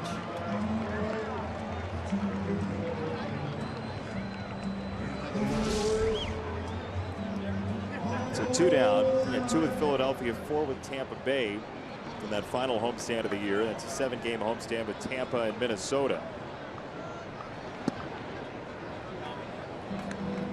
Well, it is a very favorable schedule, that final homestand. If for some reason the Sox were to go like gangbusters through a 2-week stretch and were to put themselves in play, you'd have 7 games against some of the worst teams in the American League. It's a hypothetical. The chances are slim, but it's there. It is indeed there.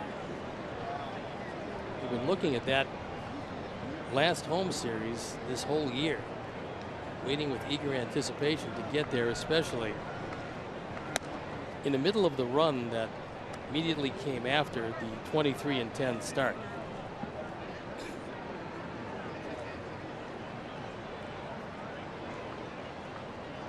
One and 2 on Frazier. Third base side, fair ball. Seager uncorks one to first, and Lee gets it and gets out of the way at the same time. Starting a team, you might want Kyle Seager at third. 2-1 Sox.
Mariners won, just 5 hits combined in the game. The Mariners overall in this series came in with just 19 hits in the first 3 games, averaging roughly 6 per game, and below that so far this afternoon.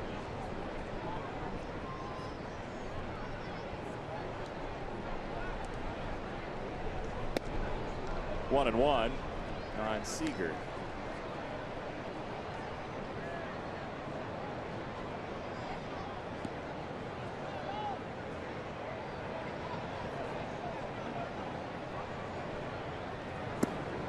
Two balls and a strike on Seager, who started the minimal offense the Mariners have had. It was a triple with 1 out in the 2nd inning. He was left there though as Rodon struck out Gutierrez and Zunino to close the inning. Short right field, Saladino had it sized up. Don't know that he'd have gotten him anyway. I think he does probably get him, but it's going to be a base hit because he's in not really short right field. I mean, he's out there well into right field. He just reaches down and seemingly overruns it. It's officially a base hit. The 2nd hit for Seager. Chris Beck. Nate Jones loosening in the pen. You can get Gutierrez to hit the ball on the ground. He's a good candidate for 2.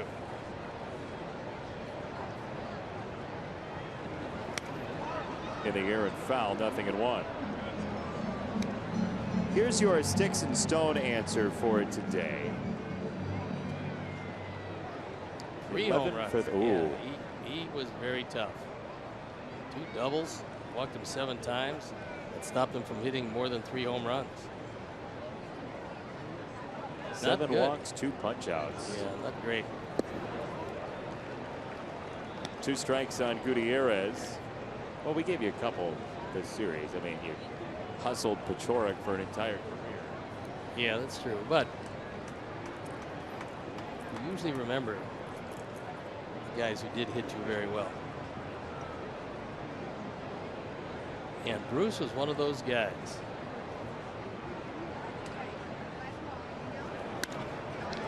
Line to left field. The Mariners have trouble brewing in the 7th. What are you talking about, Bruce Bochy? That home run that you were talking about earlier happens to be on videotape. There it is. You see how many people. They were packing them in. It was a manual focus lens back in those days. I think that came after the Dwayne Kuiper home run. It's not a good first. As Robin has come out, he's made the call to the bullpen. With 2 on, nobody out. Bottom part of the order coming up. At the 100 pitch mark, Carlos Rodon departs. Chris Beck comes into the game. Nice round of applause. We'll step out and be back after these messages.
Bullpen, brought to you by AT&T, mobilizing your world, and it is Chris Beck. 1-0 on for the 11th time, ERA up over 6. He will face Mike Zunino first. 2 on, nobody out, and Zunino lays down a bunt. Frazier goes to second for 1, and that's all they'll get. Very close as Gutierrez is cut down at second. 1 out. Good solid play. That ball bunted a little harder than Zunino would have liked. Todd Frazier coming in with the pitch. Gets there quickly. Knows he's got some time. And just misses on the back end as Zunino has not bunted or grounded into a double play this year. So it'll be Adam Lind pinch hitting for Dae-Ho Lee. The left-handed power hitter Lind with runners at the corners as the Sox defense rotated well there. It was Frazier to Anderson, 5-6 on the fielder's choice, then Saladino on the back end. And now Robbins going back to the bullpen.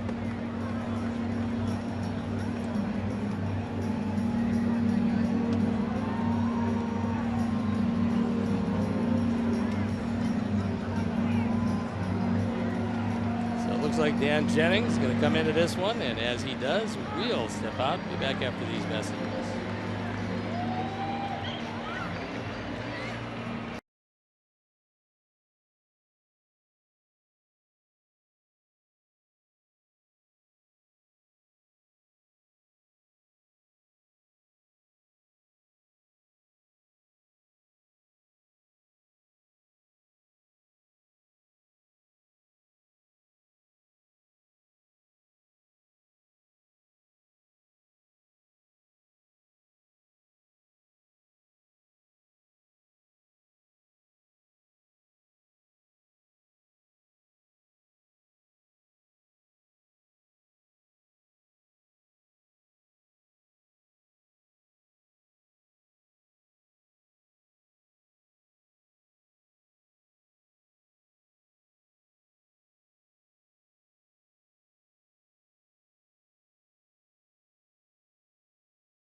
No chance.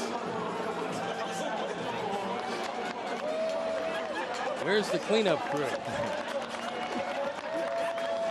As long as you're having a good time. It's true. So Adam Lind pinch hitting for Dae-Ho Lee. Jennings against Lind. On the ground, Saladino, second for 1. Anderson turn, double play.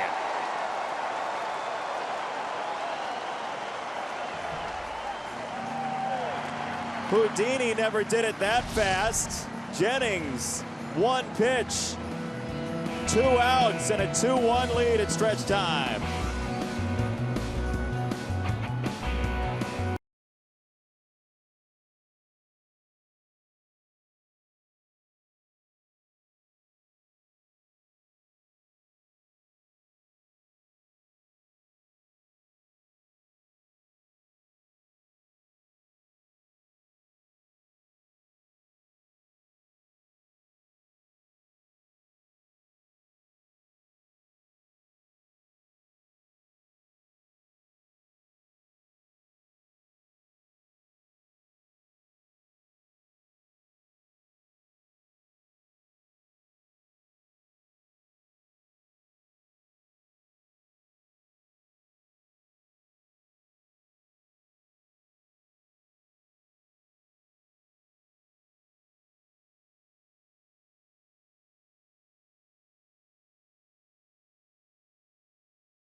in the major leagues. And there they are, scrolling by at an amiable and reasonable pace. Cincinnati, Arizona, Cubs and Dodgers are leading. And here at U.S. Cellular Field, we have a dandy 2-1 your score. Sox with the lead with a 2-run single from Justin Morneau and a 2-hit 4th inning, and that's all you need so far. The Mariners have made the change with Adam Lind in for Dae-Ho Lee at first. Lind has pinch hit the last couple of days. It was a pleasure to see him hit the ground ball hard enough to turn 2. He grounded into his 10th double play. He had hit a home run. We saw that as a pinch hitter.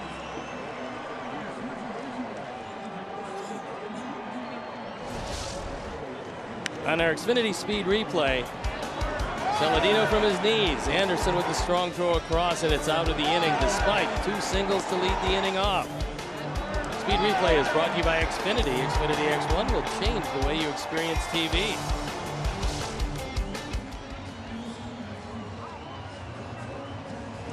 Two-1 Sox, 7, 8, 9 hitters coming up. Bobby, Omar, and Tyler. It's Taijuan Walker, who has pitched very well today. He was absolutely coasting. First time through the order, 9 up, 9 down. Then a bumpy patch. In the 4th, 2 hit batters, 2 hits, and 2 runs, and the Sox current standing 2-1 lead. Sox try to put up win number 63 for the year to go 63 and 66.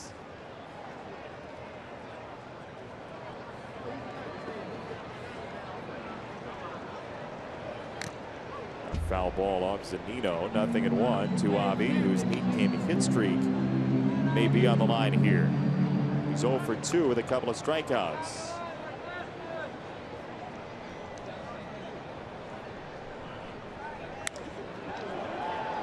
Center field, Leonis Martin.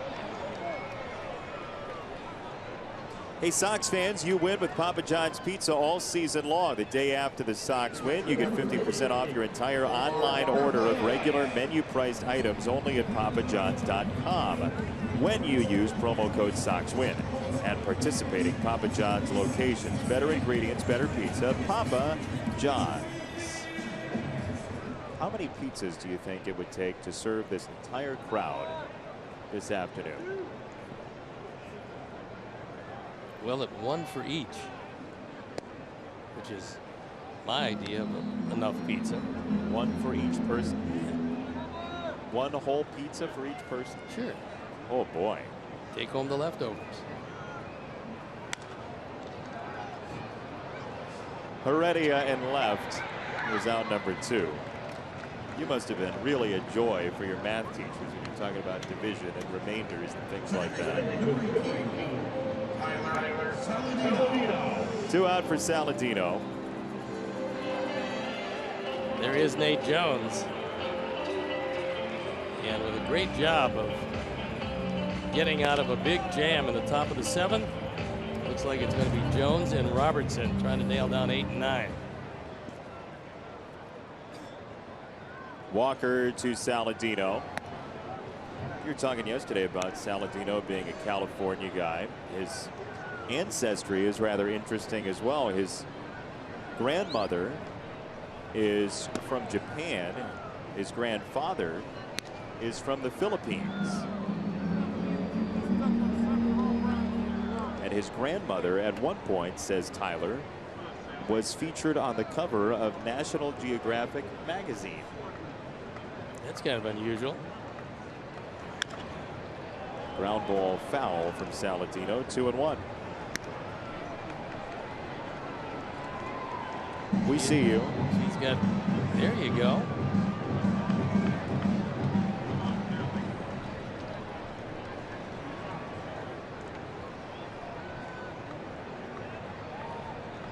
Two one. Tipped foul, 2-2.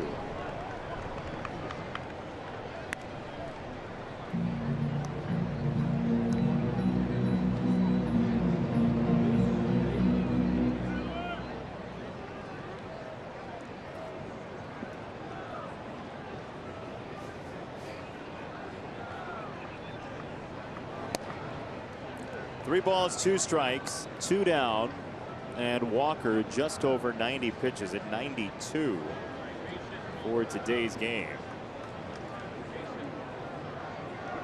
Payoff. On the ground, Seager at third, right at the line. For a 1-2-3 inning for Taijuan Walker.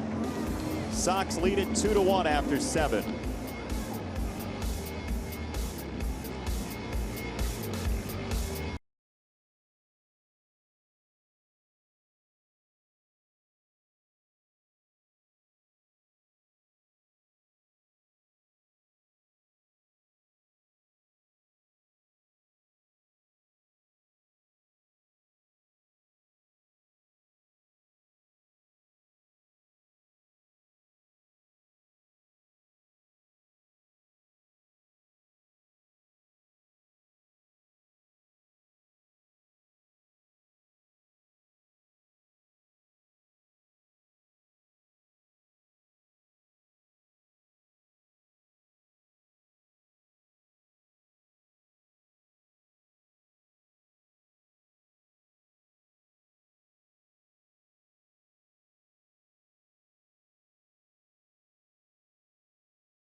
And it's a pitcher's duel today. Carlos Rodon went 6+ with 5 hits, just 1 earned run thanks to some great relief. Dustin Morneau a 2-run single. That's the difference in this one. Sox have only 2 hits. They made the most of them. Get the Honda you love at the Honda Summer Clearance Event now at your Honda dealer. First one from Nate Jones, who's on, is a ball to Marte.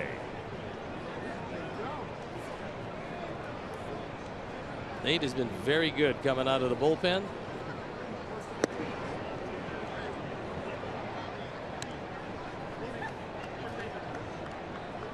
And there are the numbers. On for the 61st time. ERA 2.43. That's good. Opponent's batting average 196. That's also very good. But he's fallen behind their 9-hitter. Shuck had him played perfectly. 1 out. Live out your dream of becoming a professional baseball player by attending the White Sox Dodgers Fantasy Camp January 15th through 21st at the spring training home of the White Sox and Dodgers at Camelback Ranch in Glendale, Arizona. For more info, call the Fantasy Camp hotline 623-302-5078 or sign up by going to whitesox.com and clicking on Fantasy Camp. Leonis Martin, who has hit lefties better than righties, and faces the right-hander Jones with 1 out in the 8th. He's their best base stealer. He's successful 16 times, been thrown out just 5. Good man to keep off base in a 1-run game. We talked about the overall numbers for Nate Jones. Only 3 times this year has he given up multiple runs in an outing, multiple earned runs. 1 and 2. Well, he throws hard. He's got an unusual motion, so he has some deception in the motion. And when his slider is right, doesn't matter left or right-hander, you don't hit it. That part of it's been very good. Here is the slider. Let's see if he can keep it down where Narvaez wants it. Nope, he can't. At least on that one.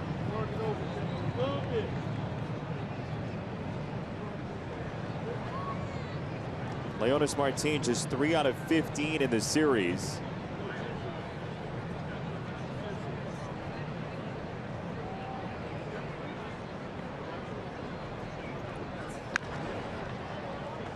Stays alive with a ground ball foul.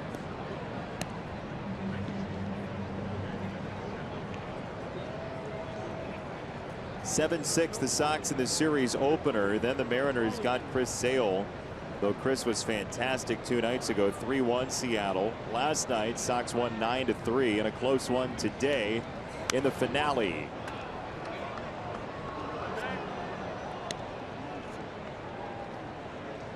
Back to the slider here, you think?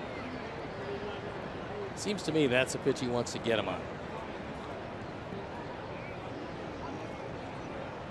Let's see what Omar wants to call. He's calling the slider. Nate accepts it. There it is, and it's topped foul. Martin continues. The Mariner pen, Steve Cishek loosening up.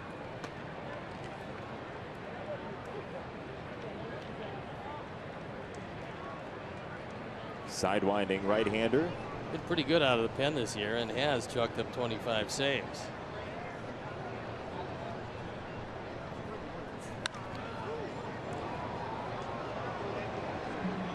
Another foul ball from Leonys Martin.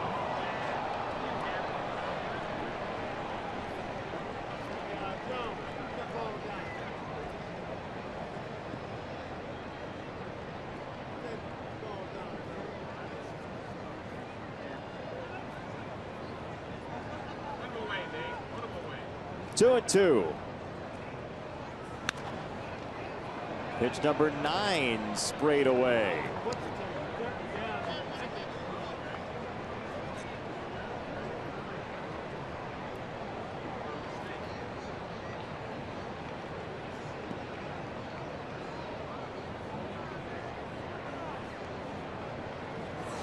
Swing and a miss, strike 3. Went to the high fastball after a steady diet of sliders and threw the high heat by him. Omar wants it inside, and that ball up started to drift a bit, but he had enough late life to throw it by him. Big out. So with 2 down, the Mariners turn to a pinch hitter. It's Seth Smith, the last remaining pure left-hander on the bench for Scott Service.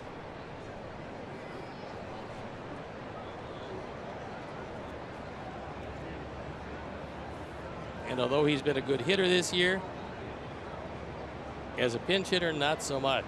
4 for 25.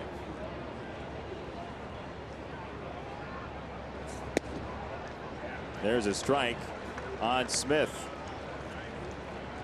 Heredia was 0 for 3. Smith replacing him.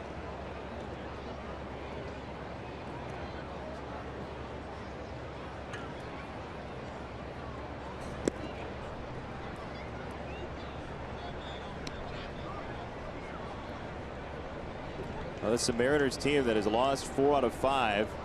Scott Service, the manager, was somewhat fearful that they would fall out of it depending on how they reacted after the All-Star break and stayed in the race. And a big stretch, including this series against the Sox, as Smith's down 1-2. To keep morale up, Scott Service instituted this thing called the M's Olympics. They decided to play a number of parlor games around the ballpark. Yeah, I think it's really a wonderful idea, and he's got everybody involved in it, and they do some unique things that won't get you injured, but unique things, including a golf shot off the 3rd deck of Safeco Field onto the field of play. They painted a target onto the field, and essentially closest to the pin was the winner. But the key is it's a blind shot because you can't see over the rail, as well as about 6 or 7 other things, including a balloon toss, which was supposed to be the final event. Happening here. Yep. He carries medals around. They do ceremonies.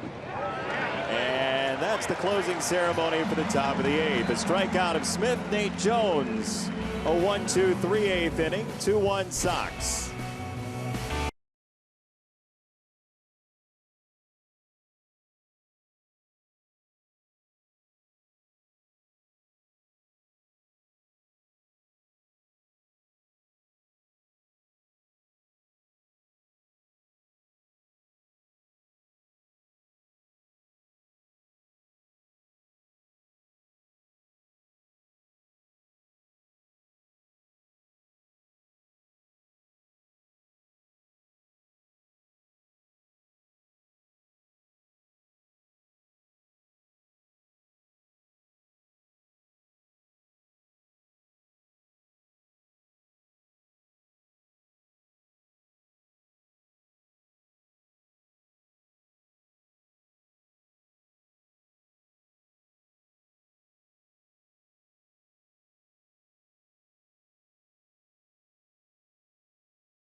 Our bona fide player of the game is JB. No, it's not. It's Carlos Rodon, who was pretty good today. And he's got the lead. He's a pitcher of record. Adam Lind off this pop-up for round number 1. JB Shuck, the pinch hitter, is out. So there's Carlos Rodon. 1 walk, 6 strikeouts. You can wrap your hands around the official Italian beef of the Chicago White Sox at one of the 19 Bona locations. The 1 down for Anderson, and a great day for Carlos Rodon, who still has not lost a game since July and is in line to win this one. As Anderson takes the first pitch on the inside corner. New left fielder for the Mariners, Seth Smith, in for Heredia, who he pinch hit for. You know, last year Carlos really closed with a rush. The last 3 games he was very, very good. This year he's equally as impressive, only it's over a much longer period, and you would expect that he'd have a very good September, as he appears to be getting stronger at a time where a lot of pitchers are getting a little weaker. 2-2 on Anderson. Just joined us. The Sox picked up their 2 runs in the 4th inning on a Justin Morneau 2-run single. Adam Eaton has left this game with a bruised forearm. X-rays negative. JB Shuck came in for Eaton in the 5th. Josh Donaldson has a 3-homer day today. Oh boy. Back-to-back MVP years for him. What do you think? He certainly has a shot. I mean, they're going to be, they're battling for the playoffs. They've got the inside track at it.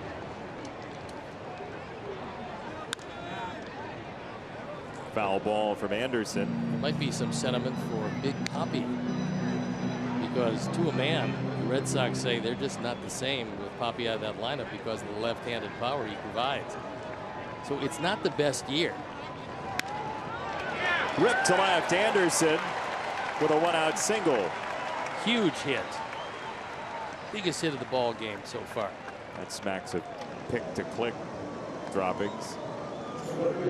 Follow White Sox baseball live with the MLB.com at Bat app. Stay up to the moment at any moment with game day, live game video highlights, StatCast news, and more. Download MLB.com at Bat, the #1 app for live baseball on your phone and tablet. One of the things we haven't seen in this series is Zunino's throw to second base.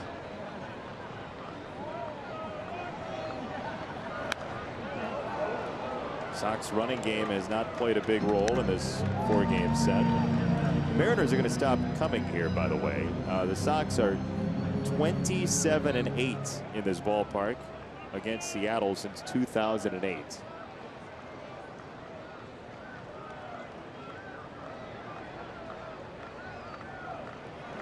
There goes the runner, Anderson. Throw to second. There's your throw from Zunino. It's a stolen base. There you go. He can be stolen out. And Tim Anderson made that as if a punctuation mark for the pick to click. Why, that's his 7th stolen base of the year, representing a big insurance run. Ball and a strike on Melky. Into right center field. This will score the insurance and roll all the way to the warning track. Melky's on his way to third, and Melky is into third. It's an RBI triple.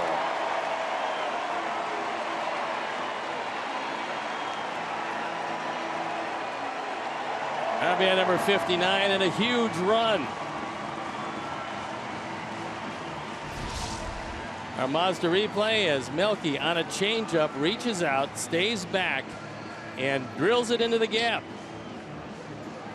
That's going to be it for Walker. He's going to leave the game. And another big run just 90 feet away. So we'll step out as Walker walks off. And we'll be back.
Avila. 7-3 this year in 43 games. And Double-A Jackson, ERA 191 at 16 saves, was taken out of the starting rotation, moved into the bullpen because he does have a big fastball. Opponent's hitting just 196 at Double-A. He inherits Melky, 90 feet away from an insurance run, and Jose Abreu, who's been hit a couple of times today. Melky, who during the pitching change went into the dugout, grabbed a drink, and now he's back on the base path. Not a bad idea. He's seen pitchers warm up a time or two. Infield in, one out, runner at third. And a slider for strike one. Major League debut in this series for Dan Altavilla came last night. He got Cabrera and Abreu to ground out. Then he struck out Todd Frazier in a quiet 8th inning. 0-2. He was pretty impressive in his Major League debut. And what he's thinking about here with the infield in, he's thinking about no contact because he doesn't have a sinker. He can keep it down, but you can still hit that one in the air. He's thinking about trying to strike him out. And it looks like it's by staying away. 0-2. Abreu in the air. Gutierrez. Here comes Melky. Save!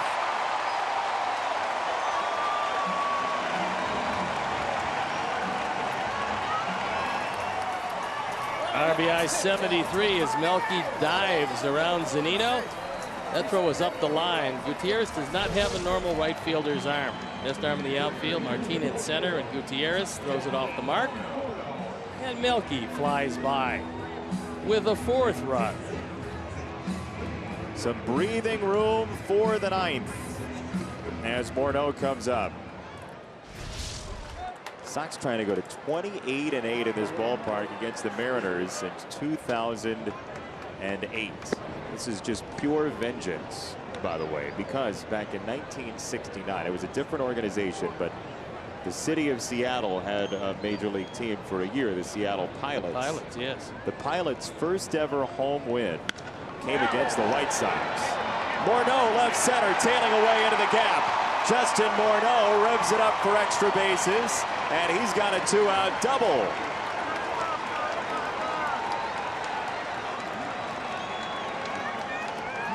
Well, do you know what happened to that Pilots team? Yeah, they went bankrupt. But do you know where they wound up? Milwaukee. Bud Selig. Yeah. Took them to Milwaukee. They became the Brewers, and Justin goes down for a low fastball. And as his reward, he gets to leave the ball game for a pinch runner. Nice day for Morneau. Yeah.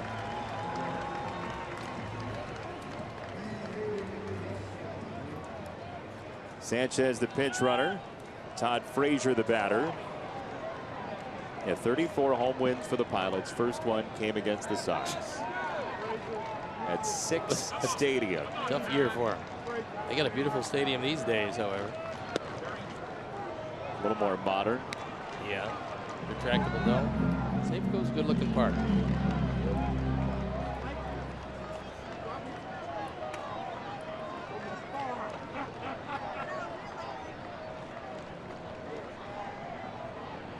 Altavilla to Frazier for a strike. Seattle in the 9th will bring up the 3, 4, and 5 hitters, and that's why these runs are even more important.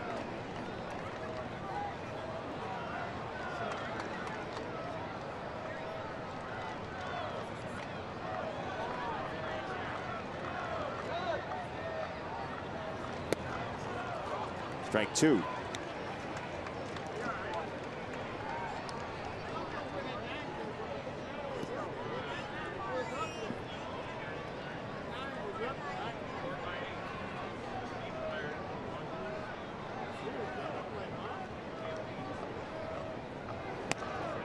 Fades away.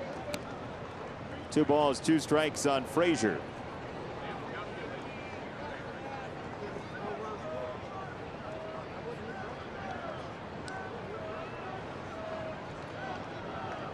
Pennsylvania native Dan Altavilla on 2-2 to the Jersey guy Frazier, who swings through a pitch upstairs to retire the side. Sox get 2 runs on 3 hits. Melky an RBI triple, Abreu a sac fly. Save time for the Sox pen in a 4-1 lead.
Make it a 6-3 homestand, assuming that he is successful. He's looking for save number 33, and this is 39th opportunity. ERA 3.74, and he's on for the 53rd time overall. A little more breathing room. Not quite as precarious as that 1-run lead would have been. And Robinson Cano with a ground ball foul as his first act of the 9th inning. A 4th drive of the game, Robinson Cano puts the Mariners on the board with his 30th home run of the year. That's brought to you by Ford. Visit your local Ford store or buyfordnow.com.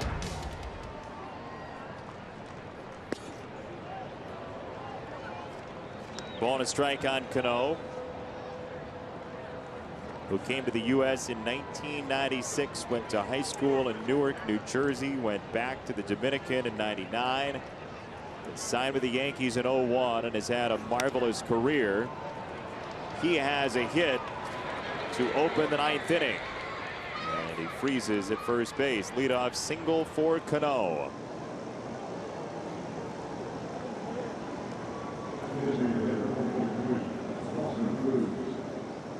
Well, that plane's using fuel with the engine on, so you might as well just get on over there. Might as well just have a double play and a fly ball and be done with this series, right?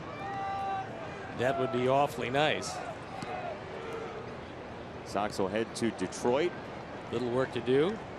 And you got a man who is no stranger to grounding into double plays. Nelson Cruz has grounded into 15 of them. His 25-game road on base streak is on the line. And he has strike 1. Well, twice he's grounded a shortstop. The 3rd time would look really nice. Probably would end in a 3 and have a 4 in the middle. Steps aside, 1 ball, 1 strike. The Rangers are leading 2-0 over the Indians in the 5th. Seattle in danger of dropping to 8.5 back with a Mariners loss and a Rangers win today in the West. 1-2 on Cruz.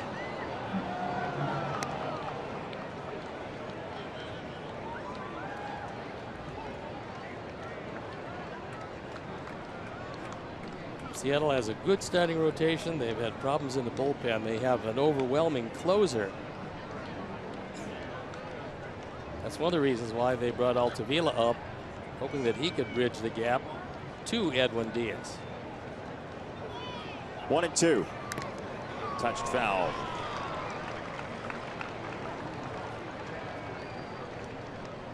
That one got a piece of John Hirschbeck, so Narvaez goes out. Cruz checked with him, and he appears to be okay.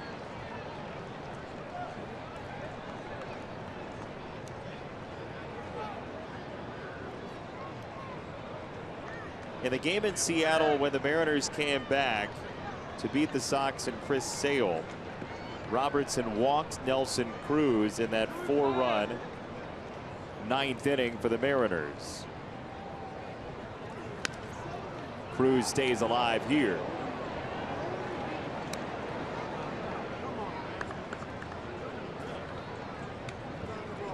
Well, at 1-2 at the count, it looks like David is intent on getting him with a curveball.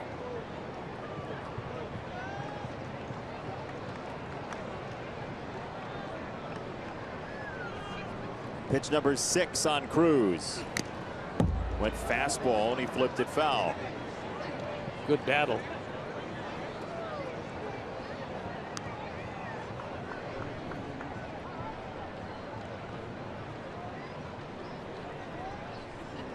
Just getting one out in this situation, making sure that Seager is not the tying run when he comes to bat.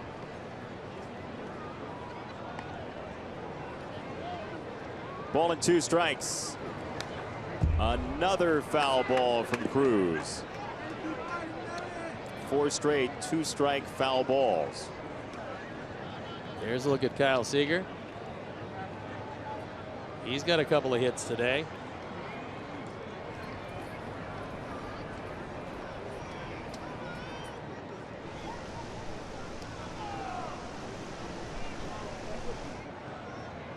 One and 2. We'll do it again. Well, Cruz is definitely in swing mode, so it could very well be at this point that you throw him something out of the strike zone, preferably a curve, making sure it's down in the dirt. Trust Omar to block it. Maybe you'll get yourself a strikeout. Ball and 2 strikes. Here it comes. Cruz laid off, 2-2. Didn't swing, and a nice block by Narvaez. The 10th pitch of the at-bat coming up.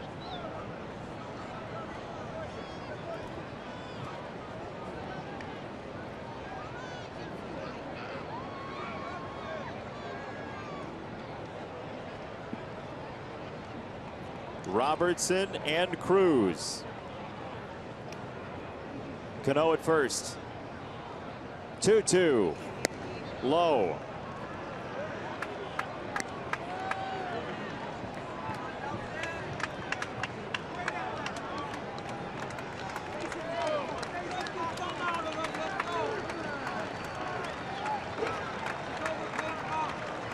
Tying run on deck. 3-2. Foul ground. Omar has got it. In the arms of Abreu. Yeah, I think Jose said he had it. A much easier play for him than Omar. And they had a little discussion. First baseman, when he calls, and he is calling for it, you got to give way, Omar. Fortunately, no harm, no foul, but there was some contact. At least you get the out. But better communication would help.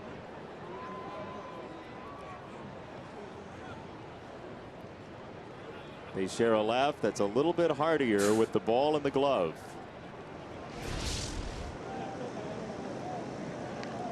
Seager. Strike 1.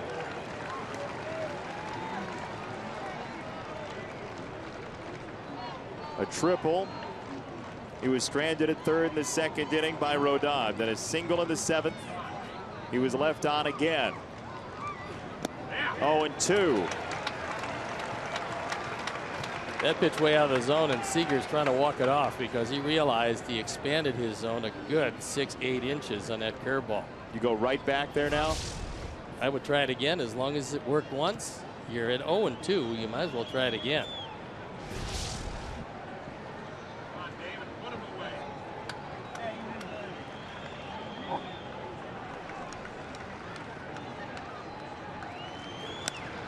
Went upstairs. In the air left field. Melky on the run. It gets down.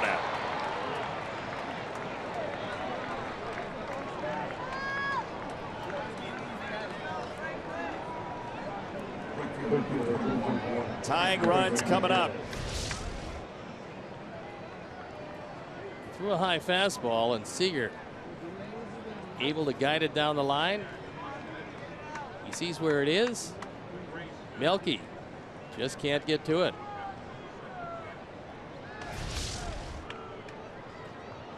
So the tying run is going to come to bat. And it's Franklin Gutierrez, whose lone hit in his last 21 at bats before today was a home run 2 nights ago. He's 2 for 3 this afternoon. And a double play candidate to be sure.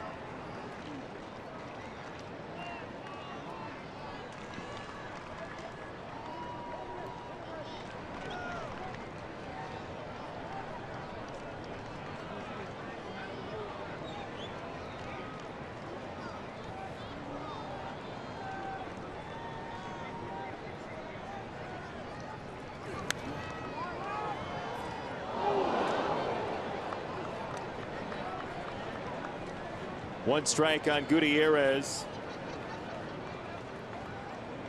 Cano singled. Cruz popped out. Seager the single. And you still have O'Malley, the switch hitter, on the bench.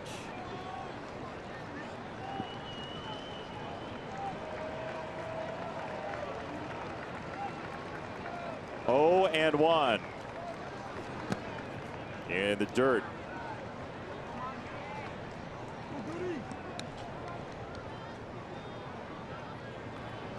David Robertson getting a lot more ground balls this year than he did last year. His lowest of his career in terms of ground ball percentage. That's well up this year, and a ball on the old dusty trail here would be a good idea.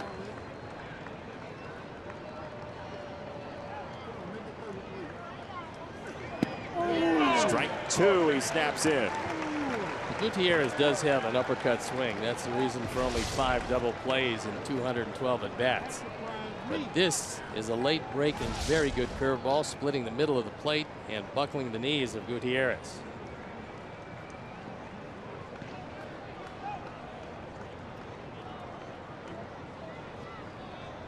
One and 2. He got him. 2 down.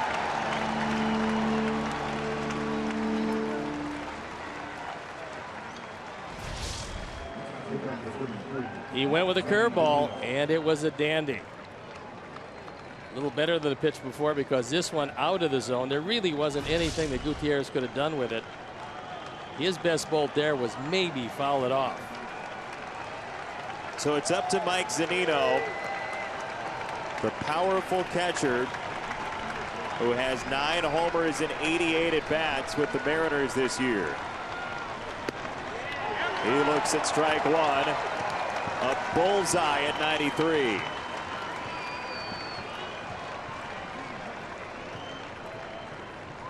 Taking a first ball fastball down the middle is usually a guarantee to get you a good curveball.